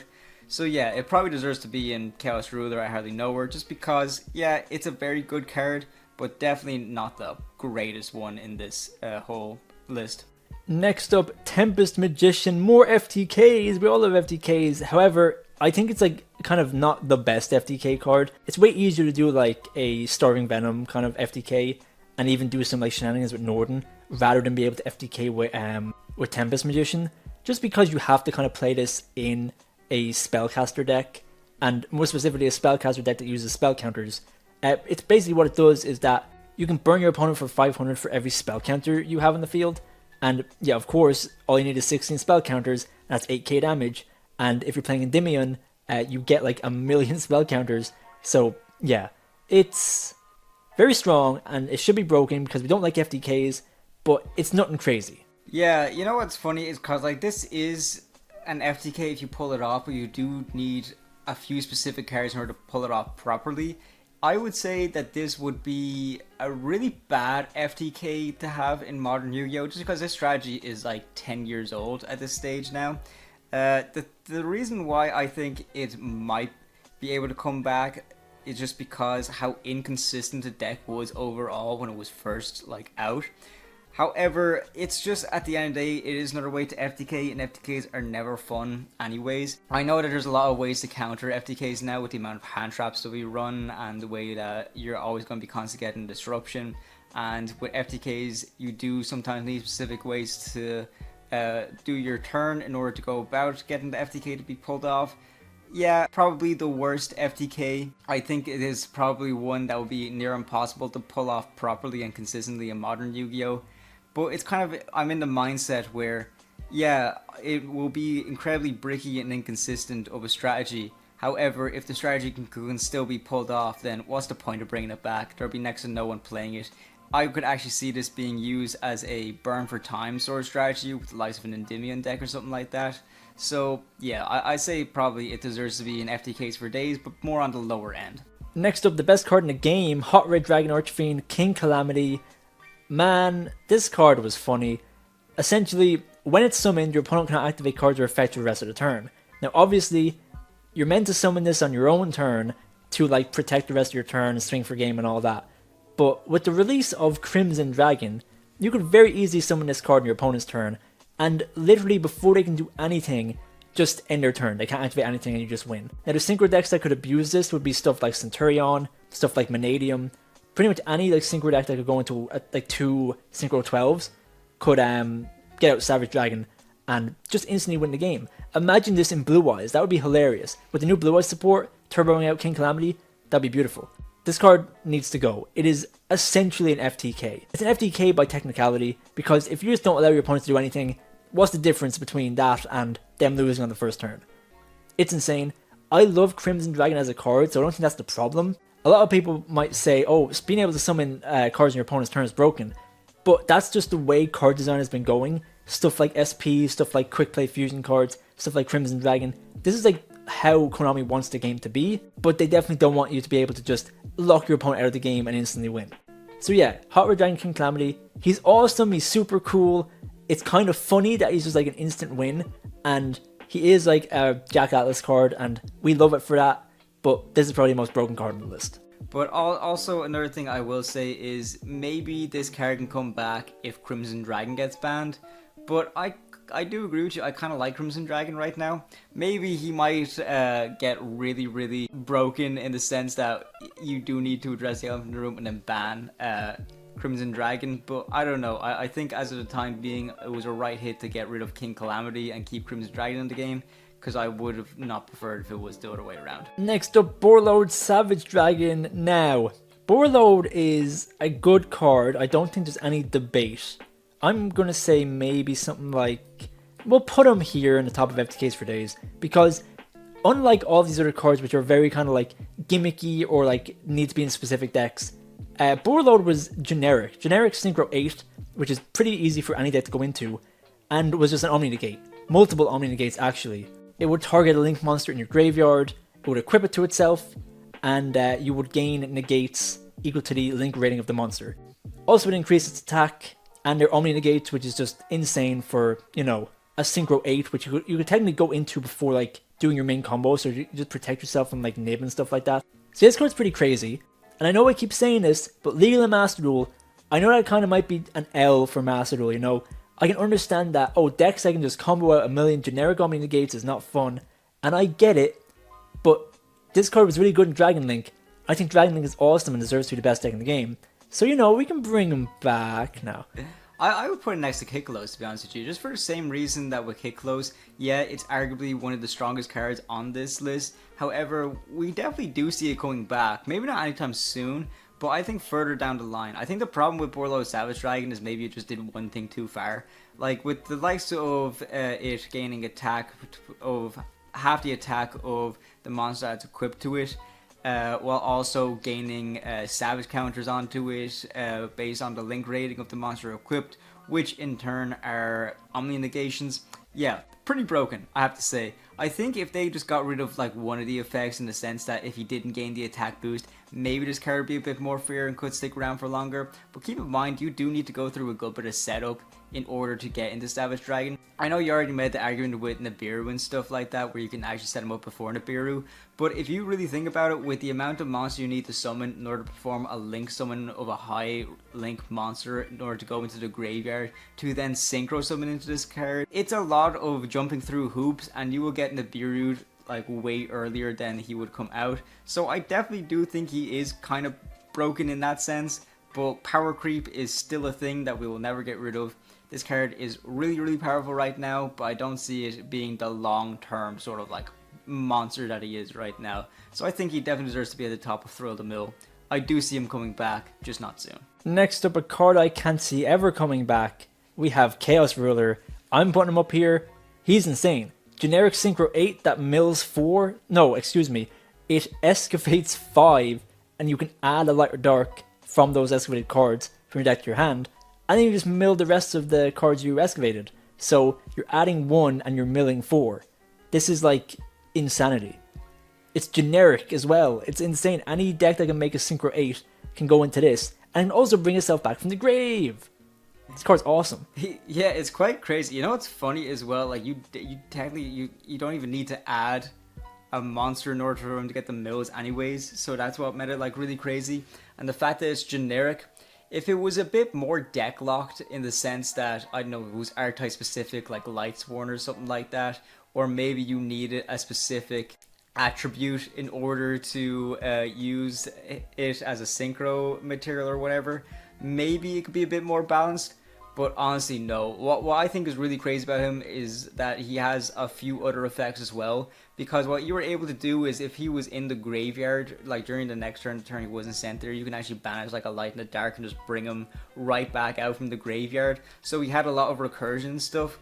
But my god, this card was absolutely insane. I played him in Lightsworn, and granted, Lightsworn is a very, very low power deck. So I had a lot of fun playing with him there, because I was making decent boards, but nothing too crazy or broken. But yeah, I just think the meta can just take advantage of it too much, and this card can probably never come back. Insane. It does 3 different things, and they're all really broken. Either add, mill, bring him back. Is insane. Definitely savage. And finally, Baronne de Fleur. I'm going to say it. I think it's probably the second most broken card on the list. Just because getting into this compared to getting into Boarload, you're comparing a Synchro 10 to a Synchro 8, and unironically, I think it's about the same like difficulty. Probably even easier to go into a Synchro 10, considering that it just takes level 4 tuner, and like any Bestial, a lot of really good kind of generic cards are level 6. So it's fairly easy to just go into a Baronne instead of a Savage, because you also don't need like a Link monster in the grave to be able to use its effect. Now, I understand Baronne is like a once per kind of, while it's on the field, negate, but it's still an Omni Negate. Unlike Board Load negates the activation, but doesn't destroy the card, whereas Barone does. And it also has the effect where you can just target the card in the field and destroy it. And its standby phase effect, where you can just tag it out and special summon any monster from your graveyard, is really insane, because if you have like some really good kind of disruptions in the grave, just bring them back. You used up your negate already, you bring back a cool card, and then you can just make this again. So I think this card is like fantastic, just because of the cards around it, just because of how easy it is to go into just a Barone. You can go into a Barone in like 2 summons. You go a Bestial, you go any level 4 tuner, you have a Barone, you're safe from the Biru, safe from any other hand trap, and you're just winning. So I think this card's just absolutely insane. Yeah, I definitely agree. I as someone who plays TCG primarily, I think when this initially got banned, I was kind of upset because I had a few decks that ran him, but now just seeing how far we've come, I don't miss him as much as I thought I would. He is very broken, he's very generic, and he can just fit into almost every deck, so of course it's kind of like an idea of why wouldn't you be playing him. You can kind of even see on Master Duel, a lot of decks play him. It's almost every deck can run him and bring him out, so of course it's a fact of why wouldn't you. And yeah, just a very powerful, easy to go into guy that's an Omni Negate. I don't know, it's a bit much. I don't know what's the more of the likelihood, Barone coming back into TCG or Barone getting banned in Master Duel. I really don't know. I can see it getting banned in Master Duel before I see it coming back into TCG, so that's why it definitely deserves his spot in the Savage tier. Alright, let's begin with a Floodgate, but it wouldn't be nearly as bad as some of the other Floodgates on this list. We have Abyss Dweller, the most recently banned XYZs on the list, and it's okay. It's a strong card, it's very good. A generic rank 4 that has a quick effect where it will prevent your opponent from activating cards in the graveyard. That's very strong, like there's no doubt about that. The graveyard is essentially a second hand in Modern Yu-Gi-Oh! And just turning that off is just insane on a generic rank 4. Yeah, this definitely affects other decks more than it does some of the main ones, we'll say. The main reason that this was kind of banned was just because Razio was doing so well, and the fact that they were able to get up stuff like Detonator, which is a very crippling card that can just pop 3 times during a turn, and then also set up Abyss Dweller for certain matchups. It can just absolutely ruin some people's boards, making it really, really hard for them to play. And you might see that as a trend with a lot of these cards here. It's just cards that make it really hard for your opponent to play. So yeah, it's not really the best one here because this kind of shuts off a particular aspect of a deck. So it's going to be shutting down the graveyard effects, which isn't the entire deck. So maybe it's just me looking at this in contrast with all the other ones that literally just don't let you play at all. That makes me think maybe it's not the worst, but it definitely deserves to be like middle of the tier list underneath the tier Milady. Next up we have Outer Entity Azathoth. Very good. This is I put it in the top just because this completely shuts you down from playing. So it may look like it's hard to bring out because it needs 3 level 5 monsters and need to go into it, but you can also XYZ summon this card by using another Outer Entity XYZ monster. I forget the name of it, but it was just like a generic enough rank 4. And the thing that made it really hard for people to play was just because you simply get out that rank 4 and then you were able to cheat out this guy during your opponent's turn. After this card is XYZ summoned, your opponent cannot activate monster effects for the rest of his turn, which basically shut down entire decks. If you can't activate monster effects, that's most likely, if you're going on off of like a basic deck, that's 50% of your deck is going to be monster card effects. So you're getting completely wiped, and that's not just counting monster effects from a particular area like Abyss Dweller does. It's monster effects full stop. No monster effects from your hand, on the field, or in the graveyard. Just no monster effects. You're just going to be passing. It's just a complete floodgate. Basically, think about Hot Rod Dragon Archfiend, King Calamity, and even like King Kaliuga, stuff like that. Being able to summon a card in your opponent's turn that prevents them from activating cards for the rest of the turn, it's insane. And even consider this, it's not that hard to get out, like early in the duel. So if you're going first to get this guy out, he prevents your opponent from activating monster effects. They can't hand trap you for the rest of the turn, so you can just combo off. This card is, it's crazy. All these Outer Entity and like Elder Entity cards, they're kind of crazy. Next up, a card that is not problematic in the slightest and could come off the ban list at any moment. We have number 95, Galaxy Eyes Dark Matter Dragon. This guy he's a lot. Dump 3 dragons from your deck to grave as a cost. It's beautiful. It's so beautiful. Bring him back. Bring him back right now. He's so easy to go into as well because he's a Galaxy Eyes. And if you know kind of the gimmick Galaxy Eyes, just like kind of rank them up on top of each other. Yeah, this guy's awesome. What I find so funny is I'm low-key kind of interested in seeing him come back just because I want to see how people will take advantage of him. There's a lot of dragon decks right now that I'm interested in, primarily dragon rulers and stuff like that, that could definitely get a big advantage if they're able to pull this off to get 3 dragon rulers just dumped straight to the graveyard. I think it'll be really, really funny, but I'm not really seeing the bigger picture on how this will be problematic until we're probably too far gone. Yeah, bring him back. Make Dragon Link the best deck in the game. Next up, Galaxy Tomahawk. Now this guy, like, I understand that he's kind of crazy. It's a generic rank 7 that can just summon like 2 tokens for free. They are level 6, so you can't just go into another rank 7. But yeah, any kind of level 7 deck, like think about Kashtira, even Dragon Rulers, go into this, just get 2 free tokens and they can be used as like link material or anything like that. So it is a very, very strong card. However, as far as I'm aware, it's still legal in Master Duel. I don't think they've banned it, but it's just not good. Any build that would like use this card, at least like Kashtira builds, are just super gimmicky and they just die to like Nibiru and stuff like that. It's a very strong card, of course, but I think if you're playing like a rank 7 deck, besides Kashtira, of course, it's not crazy. Rank 7 decks are just not really that good, again, besides Kashtira. I think if Dragon Rulers has access to this card, that'd be awesome, but it's not insane. I think what's crazy is just the fact that you can put this in your extra monster zone, get a load of level 6 tokens on the field, and then from there you can kind of like link climb and things like that. Yeah, so from what I've seen, a replay on Master Duel on YouTube, some guy was playing Dragon Rulers and he just, it was unrecognizable that he was even playing Dragon Rulers at all because he used them to go into this guy and ended on an absolutely insane board with like Appaloosa, with like Barone and stuff like that. You can just link climb so high with this. So yeah, definitely really broken. You know what, I'd probably put it in at least a second tier. I think we're going to put up here, I did not realize that this would summon as many tokens as possible. I thought it was only 2 for some reason. No, this card's insane. Yeah, it's pretty broken, we'll say. Next up, Bahamut Shark. Bring him back, he did nothing wrong. The reason this card is banned, like, it's a strong card. It's a rank 4, needs 2 water monsters, and you need to attach a material to special summon a rank 3 or lower water monster from your extra deck, which of course you can get out some really good cards with this, like Leviathan Dragon, but mostly used to bring out Totally Awesome. Totally Awesome, of course, is a fantastic card, and any deck that has access to it, it's just a really good card to have. Just an Omni Negate that can like recycle itself. But the main reason this card got banned was because of Mermail, because the whole gimmick of Mermail is that if they're sent to grave as cost for a water monster's card activation, they gain effects. And this is just a super easy way to not only get out an Omni Negate, but also like trigger your Mermail / Atlantean effects. So I understand. However, come on, hit Mermail / Atlantean properly. Don't hit my boy, Bahamut Shark. It just hits sharks as well.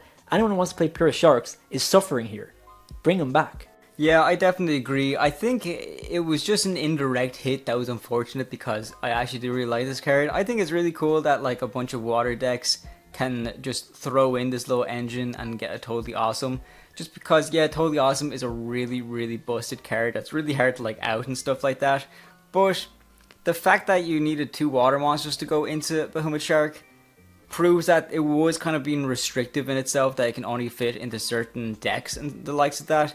I think it was just a step too far with the Mermail being able to get effects being detached, which I completely agree, you're kind of going overkill with that one. But maybe if there is a hit to Mermail, maybe this card can come back. I don't necessarily see it anytime soon, as much as I would like to see it soon rather than later. But yeah, I think it deserves to be on the high end of Zodiac Killer just because, yeah, it's a strong card, but I don't necessarily think it's the worst on this list. We're going to be talking about like 10 floodgates on this list. Like, this is hardly the biggest problem. Speaking of floodgates, Kashtira Arise Heart killed this guy. They did. I'm glad they did. He's still a Master Duel somehow. But yeah, Kashtira Arise Heart is a rank 7, needs 3 level 7 monsters. But if you were playing Kashtira, you can basically cheat him out by activating the effect of your Kashtira Shangri-La. and then you can just summon him over any Kashtira monster as a one, material guy. Now his effect is that while he's on the field, any card sent to grave is banished instead, and whenever a card is banished, mandatory effect, not once per turn, you attach a banished card to him, and he also has a quick effect where you can detach 3 material to banish a card in the field. It's absolutely insane. It's one hell of a card.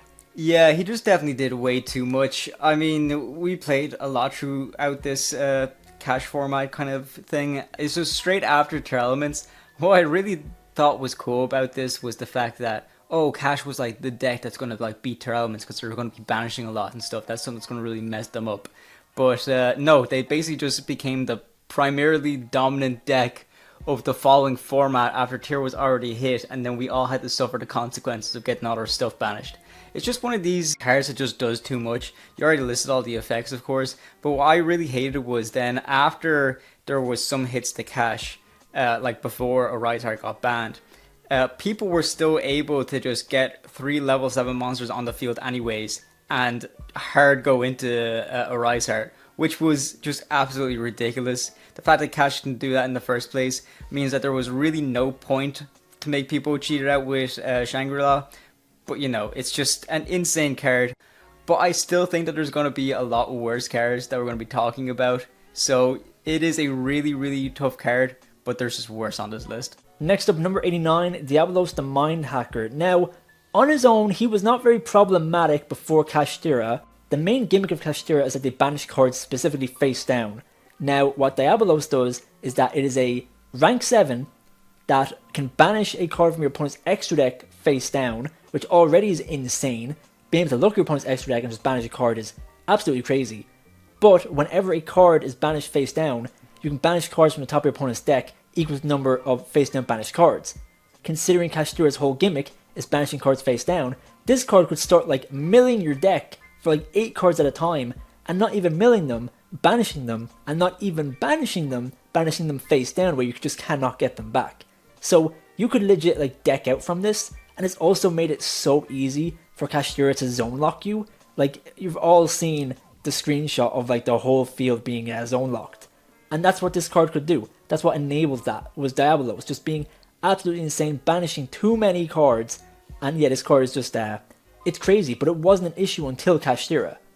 But even just the effect to be able to look at your opponent's extra deck and banish a card on a generic 7 is just, it's cringe. It's not the most broken, but it's cringe. Next up, MX Saber Invoker. Bring him back. He's back in Master Duel. He doesn't do anything. Yeah, he was kind of good when like Zodiac was the dominant sort of deck. But when you really take a look at the card pool and what you can actually bring out with this guy, I mean, you need 2 level 3 monsters to go into him. You can detach one material from this card and especially some 1 level 4 Earth Warrior or Beast Warrior monster from your deck in defense position. But it's just, it's whatever. There's not really any like ridiculously broken Earth Warrior or Beast Warrior or anything like that. It can probably come back and it'll probably do nothing. It came back and did nothing in Master Duel. Don't really know why it's still banned here. I can see it's coming off soon enough, probably. Next up, we'll just put the same, like the Zodiac cards here. We have Broad Bull and we have Dryden. Dryden has more to talk about because Dryden is like a strong card, but it does not need to be banned in the year 2025. Yeah, I think Broad Bull mostly took a hit because it was more of a consistency card. So it has the basic Zodiac effects where you can XZ summon him on top of a Zodiac monster you control with a different name. But his effect was really just once per turn. You can attach 1 material from this card and add a Beast Warrior type monster that can be normal summoned or set from your deck to your hand. So it's just more consistency to get Zodiacs into your hand. Like, it's a good way to get Whiptail into your hand so you can just attach it as material and stuff like that.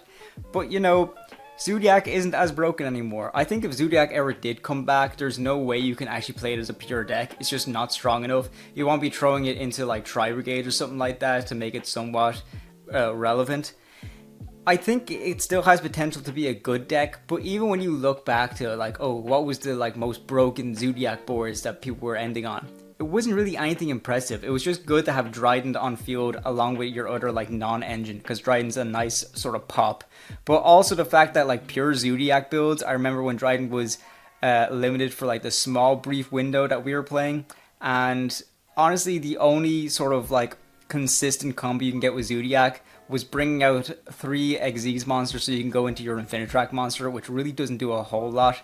I think if you do bring Zodiac back, it would just be a splashable engine into a bunch of different decks, which I think is fine. The only thing I have a problem with Zodiac is the fact that it can get so many materials onto a Zeus, in the sense that if you have a Zodiac monster, then keep on putting more and more material onto it, such as like your Tiger Mortar, your Broadbow, Trident, and then there's another Zodiac monster, I forget the name, but he's able to attack directly.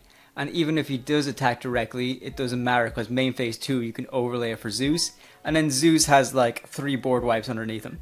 That's one thing that is really, really problematic about Zodiac. However, that engine is still, you can actually kind of get away with it right now. So you can see it's not really a problem at the moment. I don't know, I just feel like Zodiac can probably come back and it wouldn't make a whole lot of difference. Literally, Zodiac is just worse Raziel. Like, compare Trident to Detonator. Oh, 1 quick effect pop versus like 5 on, you know, a full kind of Detonator, plus you can bring it back with Eclipse Twins. Yeah, these will come back any day of the week. Next up for some fun cards, we have Beatrice. Beatrice is a crazy card. A generic rank 6 that can quick effect send a card from your deck to the grave.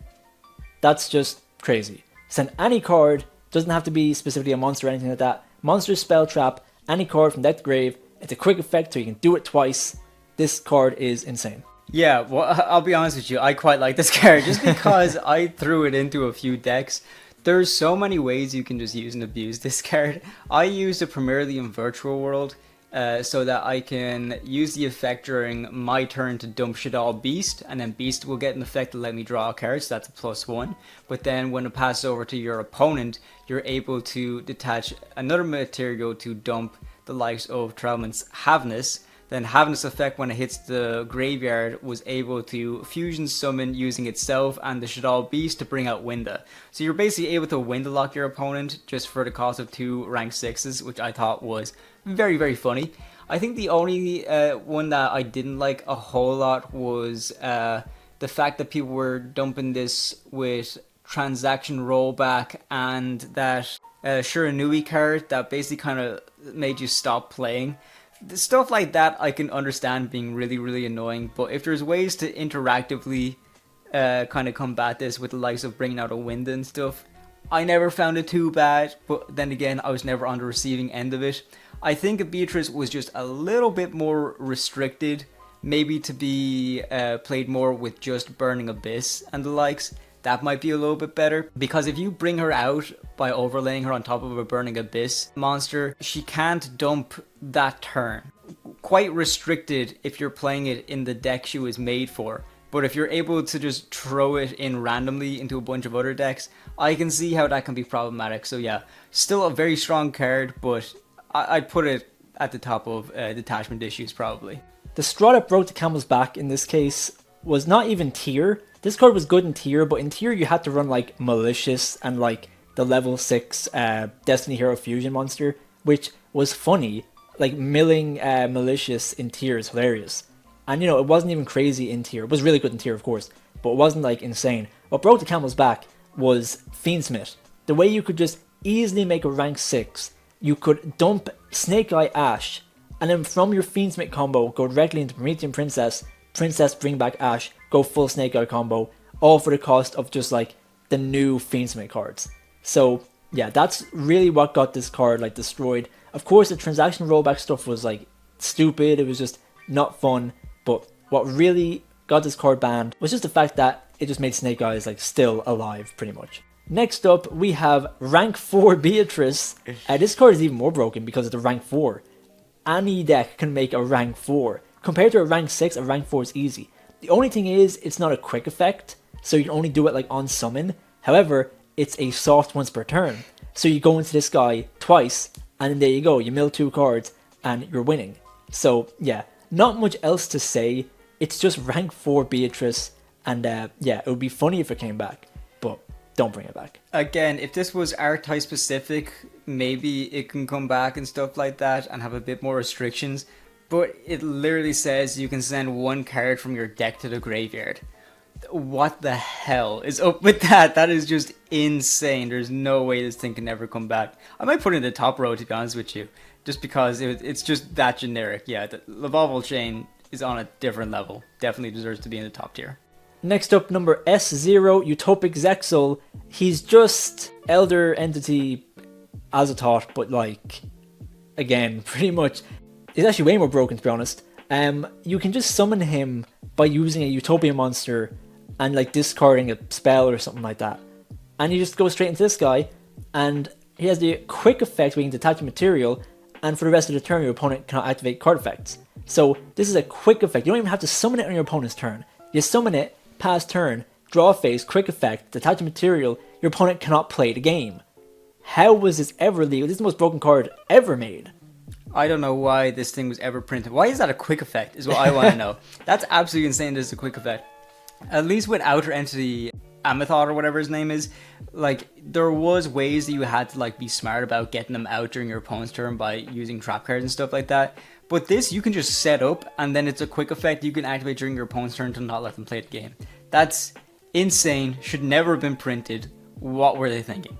Next up, Shockmaster. Shockmaster is a very good card, another Floodgate, but at the very least, it is not as broken of a Floodgate as some other cards. Essentially, it's a rank 4, you need 3 level 4 monsters, and you call a card type, so monster, spell, or trap, and until the end of the next turn, your opponent can activate cards of that type. So, you could even say it's like more broken than these cards, because it's a lot easier to go into, and you're basically turning off a whole like card type until the end of the next turn, which is crazy. So, this card is like stupid and broken and should never come back. But even back then, this card was stupid, and you could turbo it out with your Constellar cards. So yeah, this card should never come back. I don't even know how this card was ever made. Next up, Rongo Miniad. Oh, who wants another rank 4 that locks you out of playing the game? This card's, I call it up here, it's a lot harder to summon than these two guys. Of course, you could summon it in a heroic champion deck, and use like 5 level 4 monsters, go into him, and lock your opponent out of the game. However, after each end phase, you'd lose a material, so eventually you would be able to stop him. Now you could cheat this card out with a card called Numbers Evil. You're choosing like 4 number monsters with different ranks, and then you choose like a 5th number monster, and its number value in its name has to equal the combined number values of the 4 other monsters. Then you special summon it, and then it gains that material. And what Rongo Miniad does is that when it has like 5 material, stops your opponent from being able to like summon cards, and there was a way you could just like prevent this card from detaching material during the end phase. So this card was just insane. You summon this card, you can't like kaiju it, you cannot do anything. Just for that, I think maybe like goes up here. Just for the fact that you can imperm Utopic Sage or whatever his name is. Yeah. But you can't imperm this guy. I know he's a lot harder to set up, and because of that, that's why this guy's higher. But it's just insane. Next up, we have Wind-Up Carrier Zenmaity. Again, this card could just come right back. Wind-Ups are not a deck in 2025, maybe 2015, but it's been 10 years. It could come back. It's not that good. You need 2 level 3 monsters to go into it, and there's once per turn you can attach 1 XZ material from the card and special summon 1 Wind-Up monster from your hand or deck. And when a face-up Wind-Up monster on the field is destroyed and sent to the graveyard, you can attach 1 material from this card and then target that monster and return it to the hand. I think people were just really scared with wind-ups, concerned that you used to be able to like consistently hand rip your opponent, and I get it, hand ripping is really annoying. It's something that you really don't want to be facing against, but I really see that wind-ups aren't really as strong as they used to be. You can definitely interrupt them now, which is something they never really faced down before. They weren't really around when a lot of interruptions were played in decks, so I can see why this was banned for the time, but I think it could probably come back now. I think that recursion effect, that getting the stuff back to your hand, might be a little problematic, but I don't know. I think wind-ups, they're past their prime. Zenmaity can probably come back. And finally, True King of all calamities. Now, of course, he's like broken and all that, but he's tough to get out in a vacuum because he needs 2 level 9s. That's nowhere near as easy as going into something like 2 level 7s for Rise Heart, and of course 2 level 4s for any of these other broken guys. His effect is basically you call an attribute, and until the end of the next turn, your opponent can summon monsters of that attribute. Of course, it's just like, you know, your arch nemesis Eschatos and stuff like that, but on an extra deck monster that any deck can access. So it's really, really strong, but I think it goes about here just because I could see this card coming back before I could see any card above it coming back. So let's get started with the most recent banned Link monster. We have Link Decoder. He's good, but in like, without the context of Malice, he would not deserve to be banned. I would put him down into the top of curious why this is banned, just because Malice already got a bunch of hits with that last ban list. So the new ban list introduced 2 more Link monsters to the list. They had this guy and Nightmare Griffin. But kind of understandable with Griffin, to be honest with you, but Link Decoder I didn't fully understand just because it works more as an extension to Malice, not necessarily a combo starter from Malice. Malice can actually go pretty well by themselves. It's only if they get interrupted a few times that they need to use this card. So Link Decoder, yeah, we can understand if you want to like indirectly hit Malice. However, you guys already did do a semi-limit with a bunch of the Malice cards, so I don't know.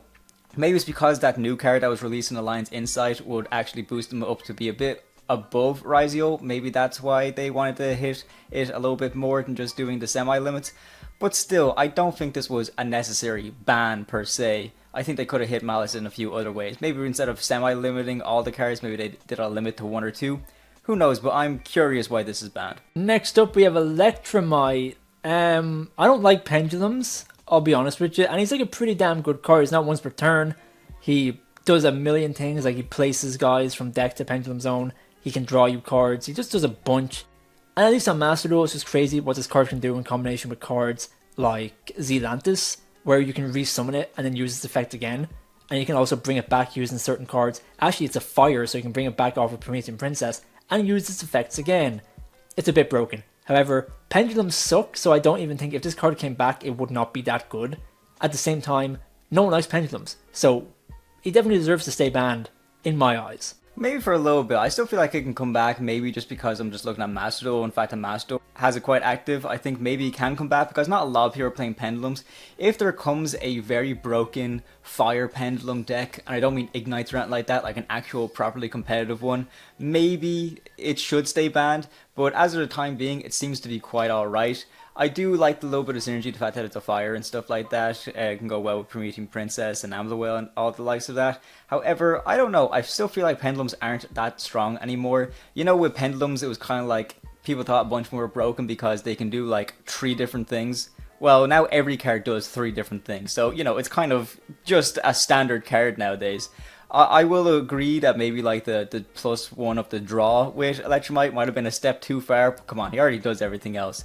So yeah, probably agree. He is definitely better than Link Decoder, so he probably deserves the top spot in Goblin These Nuts.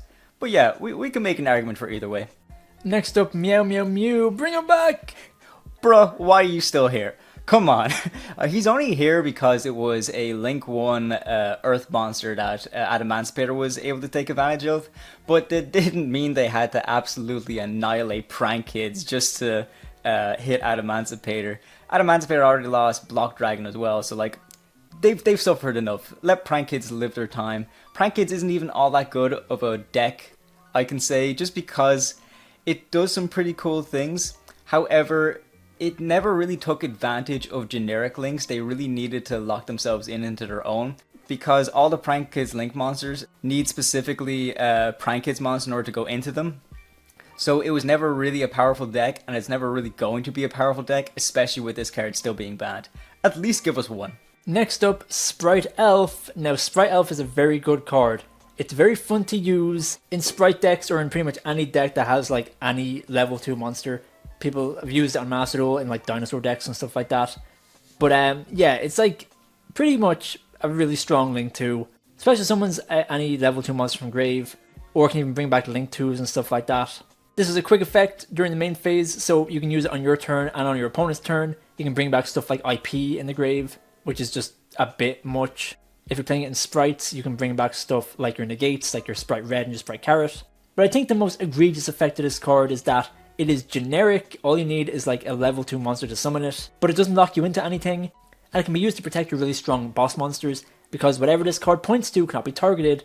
So if you have strong boss monsters on the field, if this card is pointing to them, they just can't be targeted, they can't be negated by stuff like Imperm. So it's a bit much, it has like a bit too many effects.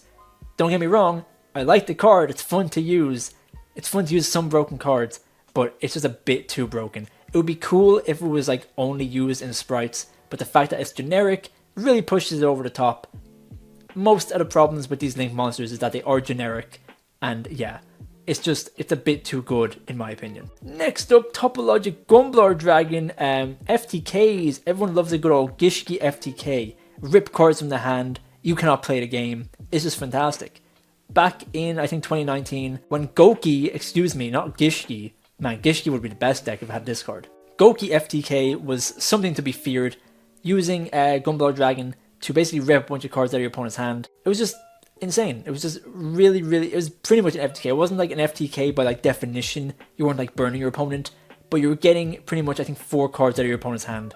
So, and I'm pretty much sure in some cases you could get all 6 cards out of your opponent's hand before they played the game, which is very funny. Yeah, this card, I don't need to say much. This card should never come back. FTKs are cringe no matter what way you watch it. Any card that's able to enable an FTK should not leave the ban list. It is perfectly fine where it is now with the top of FTKs for days, because that's what they enable. Next up, Linkuriboh, why are you here? I don't understand. They banned this card back in like peak Snake Eye format, and back then you could kinda like maybe say, oh, this card is like really good in Snake Eyes. The reasoning behind it was that, oh, it's a generic Link 1 for level 1 monsters, and its graveyard effect protects your Snake Eye monsters from being targeted. So if your Snake Eye monster was going to be impermed, you could use the quick effect Linkuriboh in the graveyard, tribute it, special summon Linkuriboh, and get like your search off of Ash. That's just not good enough. Linkuriboh is not that good of a card. It just hurts like rogue decks more that kind of really need like low level monsters in the grave. Who cares if it's a Cyberus? That never mattered really. It hurts like dinos because you can't go Linkuriboh into Secure Gardener to set up your double evolution pill. It just hurts the rogue decks, it hurts the little guy, it hurts Kuriboh. It's just, it doesn't make any sense. This card is not broken in Master Duel. That's all I'm going to say. Master Duel has the most broken cards in the game, legal. But Linkuriboh's fine. So, yeah, that's just a common Konami L. Bring him back. Biggest sin, of course, is that it hit my Skull Servant deck. I will never forgive you. Next up, pretty similar to be honest, we have Super Heavy Samurai Scarecrow. Now the only reason I'm putting this in this should be unbanned is because this was never the problem. The problem was generic stuff. The problem was generic cards like Apollosa and Borlode and Baron. Those were the problem. That's why Super Heavy Samurai was insane.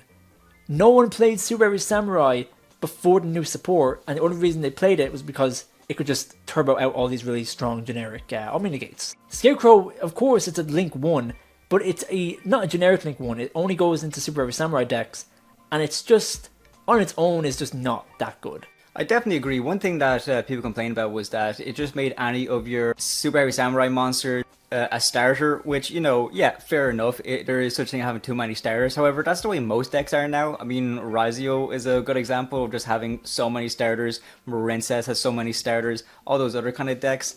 Super Heavy Samurai Scarecrow can definitely come back because, yeah, although it means that all of your Super Heavy Samurai monsters will be starters, they banned all of the really good generic boards you end on. The average board you get with Super Heavy Samurai when all this stuff was legal was you would get Apollosa with at least 3 negates, you get Borlode Savage Dragon with at least 2 negates, and you get Baron on the field easily. All those 3 cards are banned now, so they're no longer an issue. Let Super Heavy Samurai do their thing, just make them some very nice synchro monsters, and Scarecrow can absolutely come back. I think what most people would say about this was that if you're pairing with Soul Piercer, if you normal summon Soul Piercer, then you link off into Scarecrow, Soul Piercer will get you a search, then Scarecrow will able to equip Soul Piercer from the graveyard to it, and then when Scarecrow leaves the field you get another search. 2 searches, yeah, maybe a bit excessive, however it is an in-archetype search, so I didn't really see it as a big of an issue. Next up, Verte, kind of like an interesting card to be honest. We'll put him here, because he's very good, but I could see him coming back in TCG. He's not crazy in Master Duel. The problem is you really need to play at least like 3 bricks in your deck. You need to play the fusion spell you want to copy and the material. If you're going into something like Dragoon, you need to have a Red Eyes and a Dark Magician. If you're going into DPE, you need to have 2 Destiny Hero monsters. And of course Destiny Hero monsters are much better than like the Dark Magician and the Red Eyes, because they actually do stuff in the grave. However, those are 3 bricks you have to run in your deck, which doesn't really seem like much of a payoff, especially considering people don't run certain generic Link 2s like Silhouette Rabbit. Even though it only requires you to run like 1 kind of quote-unquote brick in your deck, people don't run that card. So I feel like a lot of decks nowadays wouldn't be willing to run a few bricks in order to make Verte good. Maybe some decks, but I don't think the meta decks would even use this card, to be honest. I don't know, I'd actually put it up higher. I'd put it in the another banned Link 2, just because, like, in Master Duel, yeah, fine, Dragoon is legal now, and maybe you don't see it as much, but I still have PTSD of seeing Red Eyes Fusion dumped off every time with Verte, just to bring out Dragoon. And Dragoon, he was unbeatable, alright, he was really, really hard to out. I know people kind of like know how to play around him now and stuff, but he's still a really, really good boss monster and really hard to out. And the reason why I would still stick this up in another banned Link 2 is because it is still generic. Although you are running 3 bricks in your deck, you can still run this in pretty much any deck. All it takes is 2 monsters to go into Verte, and then you're able to go into your fusion monster from there. Any deck can do that, essentially. Like, at least with Electromite, you have to play it in a Pendulum deck. Like, that's just the way it goes. With Verte, you can throw it into anything. Doesn't matter if you're playing Pendulum, an XZ deck, anything, you can just throw them in there and just get a really powerful boss monster for a very little setup. So yeah, definitely another banned Link 2, not surprised. Next up, Nightmare Mermaid. You know, it's just kind of cringe. I don't think it's like that broken. Like, it could come back and it wouldn't really cause an issue. I guess we're putting it down here, but it's just kind of a cringe card for what it enables. Allows you to special summon any Nightmare monster from your deck. You know, cards like Nightmare Corruptor Ibli are still in the game. That's just a floodgate you can give to your opponent. But also really good in Orcust, back when that was really good, because it would just bring out your Orcust Nightmare, and then you could just go crazy with your Orcust plays. There's also a Link 1 that just requires 1 Nightmare monster, so you link into any one of your generic Nightmare monsters, and just link this over it. Kind of like, oh, it's like OG Fiendsmith, let's go. Honestly, it could come back. It's not that big of a deal now. I like Orcust, I think it's really cool. I think this would be a really good card to come back, especially when the new Orcust support comes out. But, you know, it is what it is. Yeah, I think the only thing that's keeping this thing on the list is probably Ibli. Maybe that's about it. Because with this, now that Orcust is getting a Link 1, they don't really need to rely on the Nightmare stuff anymore. As you said, this is pretty much Fiendsmith before Fiendsmith. But now that we see how broken Fiendsmith is, if you have a choice between running a Nightmare engine at full power or the Fiendsmith engine that it is right now, you're probably going to play Fiendsmith instead anyways. So yeah, definitely on the lower end of curious why this is banned. We do get it why it was banned, but it can probably come back. It wouldn't make too much of a big issue, I don't think. Next up, Apollosa. Very strong card. I mean, you know, it's not the most broken. We dealt with it for a while and it wasn't that bad. But a very strong generic Link 4. Basically, you can get a bunch of negates depending on how much material you use for it. And those negates are specifically monster negates, but they're not once per turn, they're once per chain. So, yeah, it's a pretty difficult card to deal with. Even if you have an out for it, like Imperm or Droplet or whatever, you still have to use that card to like out this card. So, this is a very, very strong monster. Pretty much any deck in the game could make this. A staple of pretty much any end board back when it was legal. Yeah, a bit insane. I mean, it's, you know, still a Master Duel, and you don't see it that often in Master Duel. But, you know, it's very strong, and I can definitely understand why it's gone, because, yeah, it's a bit much. Yeah, the thing is, it comes out as a bit of a boss monster, but it's never really the boss monster. So decks like Yubel, Super Heavy Samurai were really able to take advantage of this in the sense that it was just a simple part of the end board you can get out without much hassle at all. So the fact that people were able to just generically get out like 3 monster negates on the field without much of an issue probably ticked a few people off, considering how many floodgates and interruptions that people are able to get onto their boards and no hassle at all. Maybe the Apollosa was just a bit of a step too far, so definitely deserves to be at the top of another banned Link 2. We know it's a Link 4. It is still typical that it's banned. Next up, Nightmare Goblin These Nuts. It's honestly, it's not like that broken. It is basically gives you an additional normal summon, which, you know, it doesn't really matter who normal summons. This game is all about special summoning. It's not that big of a deal. It's generic, and it's really good in combination with your Nightmare Mermaid. But, you know, it's not like crazy. It's just an extra normal summon. It can be banned if you want, but if it came back, it wouldn't throw the game into disarray. It's not that good. It's okay. It's not much to talk about, honestly. It's only okay. Next up, Mecha Phantom Beast Auroradon. Get this guy out of here. Yeah, this guy was definitely really insane. This guy was banned before Halki Fibrax, if I'm not mistaken, or in and around the same time anyways, but my god, the absolute endboard you can get with this in coexistence with Halki Fibrax is absolutely insane. Especially if you're using Hulk with the likes of Jet Synchron, and then you're able to go for Auroradon. Auroradon on summon is able to get 3 tokens into the field, and they're not just any tokens, these are level 3 tokens. So with that, and if you're having Jet Synchron in your graveyard, you're able to just pitch a card from your hand, bring out Jet, and you can make a Synchro 10 right there if you really wanted to. But that's not what most people were doing. What most people were doing were getting out these 3 tokens, and they were making all sorts of different links, all sorts of different Synchros to go for a crazy end board, which just got too overpowered. I know that you can make the argument that it needs Machine Monster specifically to go into this guy, so he's not like the most generic thing out there. However, we just know how common of a type of machine is across all these different archetypes. So I still feel like this card can get used and abused if it did ever come back. Maybe it's not the most broken, it's not necessarily an FTK enabler that we know of, but I still see it doing a lot of damage if it did ever come back. It definitely deserves to be up there with Gunpowder Dragon in FTKs for days. Next up, Halki Fibrax, Crystron Halki Fibrax. Let's not forget your sins, you are a Crystron card. Yeah, this is a really strong card. I feel like this is kind of like the poster child for banned Link 2s. This card was a bit crazy. It was basically a generic Link 2. You needed like 1 monster and 1 tuner, which a lot of decks would just get out of tuner fairly easily as part of a combo.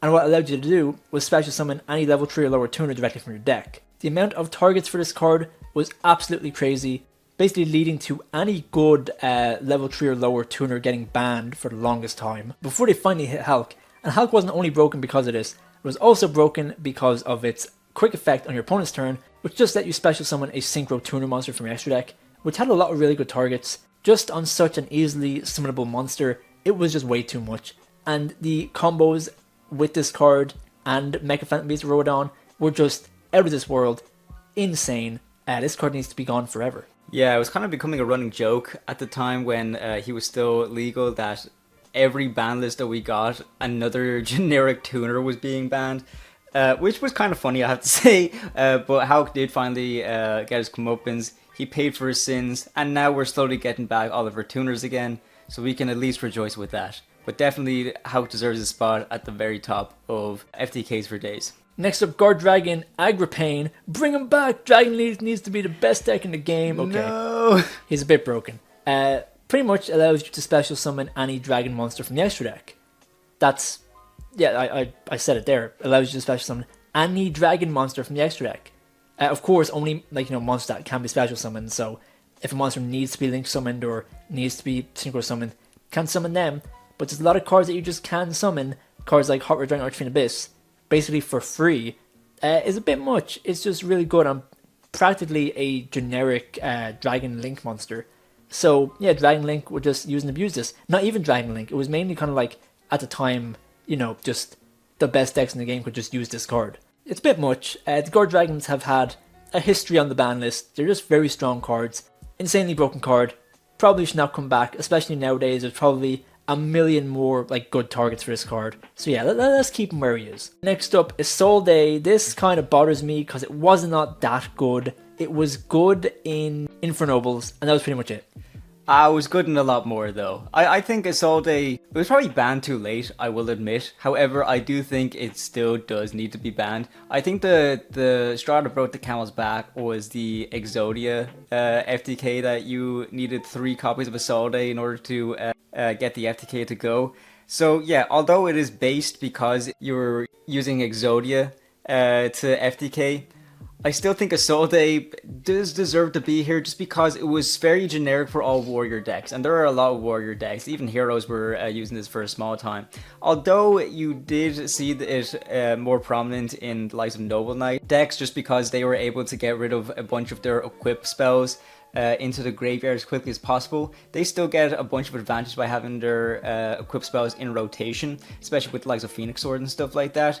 So the fact that they're getting not only advantage from dumping their equip spells to special summon a monster of the level, having the equip spells in the graveyard is very, very broken as well. I just think that maybe this was just around a bit too long, to a point where when it did get banned, people were asking, what's the point? I don't necessarily think it would ever come back, maybe years from now, but it probably does deserve to be here right in the middle of the list, especially in the middle of Goblin these nuts. Next up, Summon Sorceress. Now this is kind of a weird one because in the OCG it has been errated, and I'm pretty sure it's been unbanned in the OCG, and this card will eventually be unbanned in TCG with the errata. So yeah, why are you still here? I understand, it was an insanely broken card when it first came out, because it could just special summon anything from the deck. Any monster from the deck, just special summon it. That's quite funny, because it's so like comically broken. They've added restrictions to it. So basically, it special summons a monster from your hand to your opponent's side of the field, and then you special summon a monster from your deck to your side of the field, but then you're locked into special summoning monsters specifically of that type that you summon from your deck. So basically, it's trying not to let you abuse it. It's basically trying to say, let's say you summon something like an Ancient Gear Wyvern, for example, you're locked into summoning Earth Machines for the rest of the turn, which is fair enough. A pretty good errata, to be honest. I don't think this card will be used and abused as much as it was before. So honestly, this card will be unbanned in the future. It's just a matter of time. But yeah, it was a pretty ridiculous card when it came out, but very funny.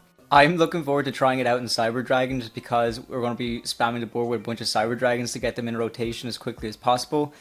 Especially since you can get all your different kinds of Cyber Dragons, so then when they do eventually leave the field with the likes of Fortress Dragon, that you can just contact fuse off, including the monster on your opponent's side of the field. I'm really looking forward to seeing how that can be used and abused a little bit. I don't know if it was errated enough to make it not broken, so I still think it's very, very good. I might put it down, I would recommend putting it down to the bottom of curious why this is still banned. Because I am still curious why this is still banned, considering it did get the errata, but it's not too unbroken for me to wonder why it's still there. Obviously, it's still a very good card. But yeah, I'm interested to see which direction it's going to go when it does come back inevitably into TCG. Next up, Nightmare Griffin. It's a cringe card, I understand, but it wasn't like crazy. Like, I feel like there was no real need for this card to be banned. Of course, it's a floodgate, no one likes floodgates, but it was a fair bit of commitment. Only a few decks could really do it. It was pretty much only Malice that could reliably summon this card. And yeah, it was not like insane. Pretty much cards in the field cannot activate their effects unless they're linked. So only really works in a linked deck, or if you have your own monsters and this card pointing to them, they can activate their effects. And also it was only special summon monsters, so technically your opponent could still normal summon cards. It also had another effect where you could discard a card to reset a spell or trap from your graveyard, which, you know, that's pretty good recursion and all that. But it wasn't like crazy. I'm glad it's banned, don't get me wrong. It should be banned. We don't like floodgates. We don't like generic, just easy to go into cards that stop your opponent from playing the game. But I don't think it was like crazy. But it still is up in the top of the tier list because, yeah, Nightmare Griffin, more like Nightmare Cringe. Next up, Samorg. He's okay. I think what really got it was the fact that it was able to use and abuse Apex Avian, I think that was called. It was also the barrier statue as well. Oh, the barrier statue as well, of course, yeah. But barrier statue is banned now because of Flunderies, so he could probably come back a little bit. The main reason I used it was because of the Apex Avian that I was able to bring out, which was basically a negate every end phase depending on how many spell and trap card zones. If there was at least, I think it was 7 that you needed free to special summon Apex Avian from your deck or your hand. I thought that was pretty good because it was a way to get out an Omni Negate that was also a big body as well, so not only is it Omni Negate, but it's also a big beater. So yeah, you can make an argument that is pretty broken, especially now that you're reminding me of the barrier statue. Yeah, that would have been extremely broken, but considering that barrier statue, the Whirlwinds, is banned now, maybe some more can come back. I don't really see a lot of decks being able to use and abuse it. It was mostly win decks anyways. So maybe it can come back, but I can see why it is a broken card. Definitely deserves to be at the top of curious why it's still banned. Next up, Union Carrier. Oh, what a funny card. Let's keep him banned. Pretty much allowed you to like equip cards from your deck to it. So you could basically equip a Dragon Buster Destruction Sword to one of your monsters, and then your opponent was locked out of the extra deck. And this was pretty much like generic, go into him, lock your opponent out of the extra deck. Very funny. So if you were playing a deck and you could get out any Dark Dragon monster, you could use Union Carrier to equip Dragon Buster Destruction Sword to it, and then it locks your opponent out of your extra deck, which is very, very funny. Now, I'm sure this card could be like abused in a lot more ways. I'm sure there's a lot of other cards that you just equip. Now, it was good Union support. Like if we, let's just say we live in an alternate reality where this card needs a Union monster to summon it, this card would be great. It would be fantastic in Union decks, and that would be about it. And it would be really cool with the new like Union support. If we're being fully honest, they probably should have just banned Dragon Buster Destruction Sword. But I'll never say that because I love Buster Blader. But it's a cool card in concept, but again, it's a generic Link 2, and you know what happens to generic Link 2s. They're gone.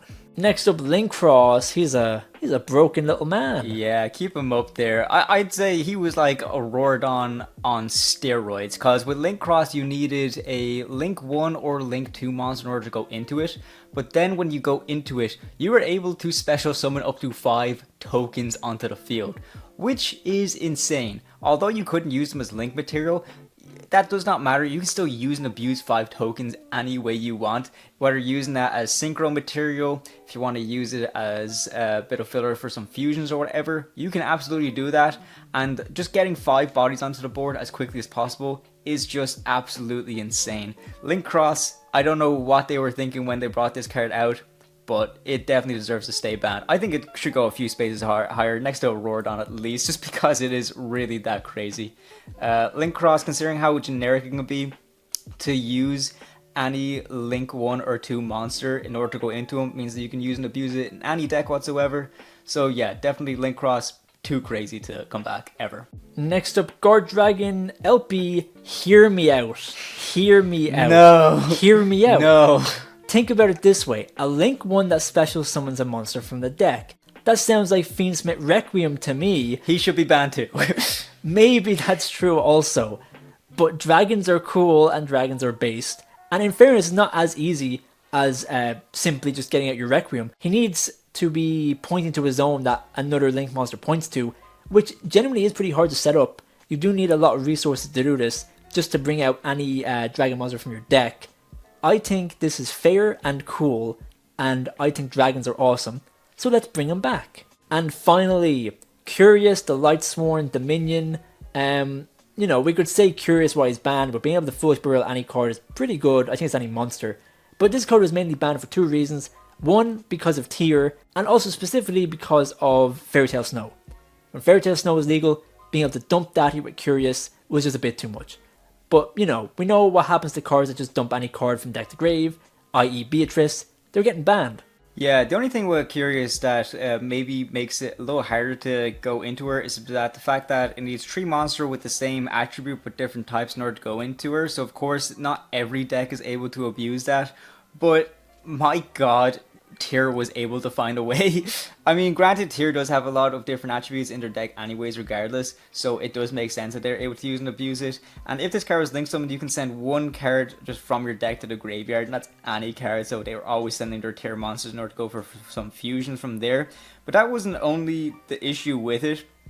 She also had an effect that if a card is sent from your deck to the graveyard by a card effect, you can also send the top 3 cards from your deck to the graveyard. So it's just further milling into your deck.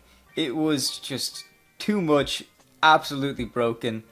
And yeah, another thing that I was able to do is if it left the field by its owner's control and is sent to the graveyard, you can just target 1 card in your graveyard and add it to your hand.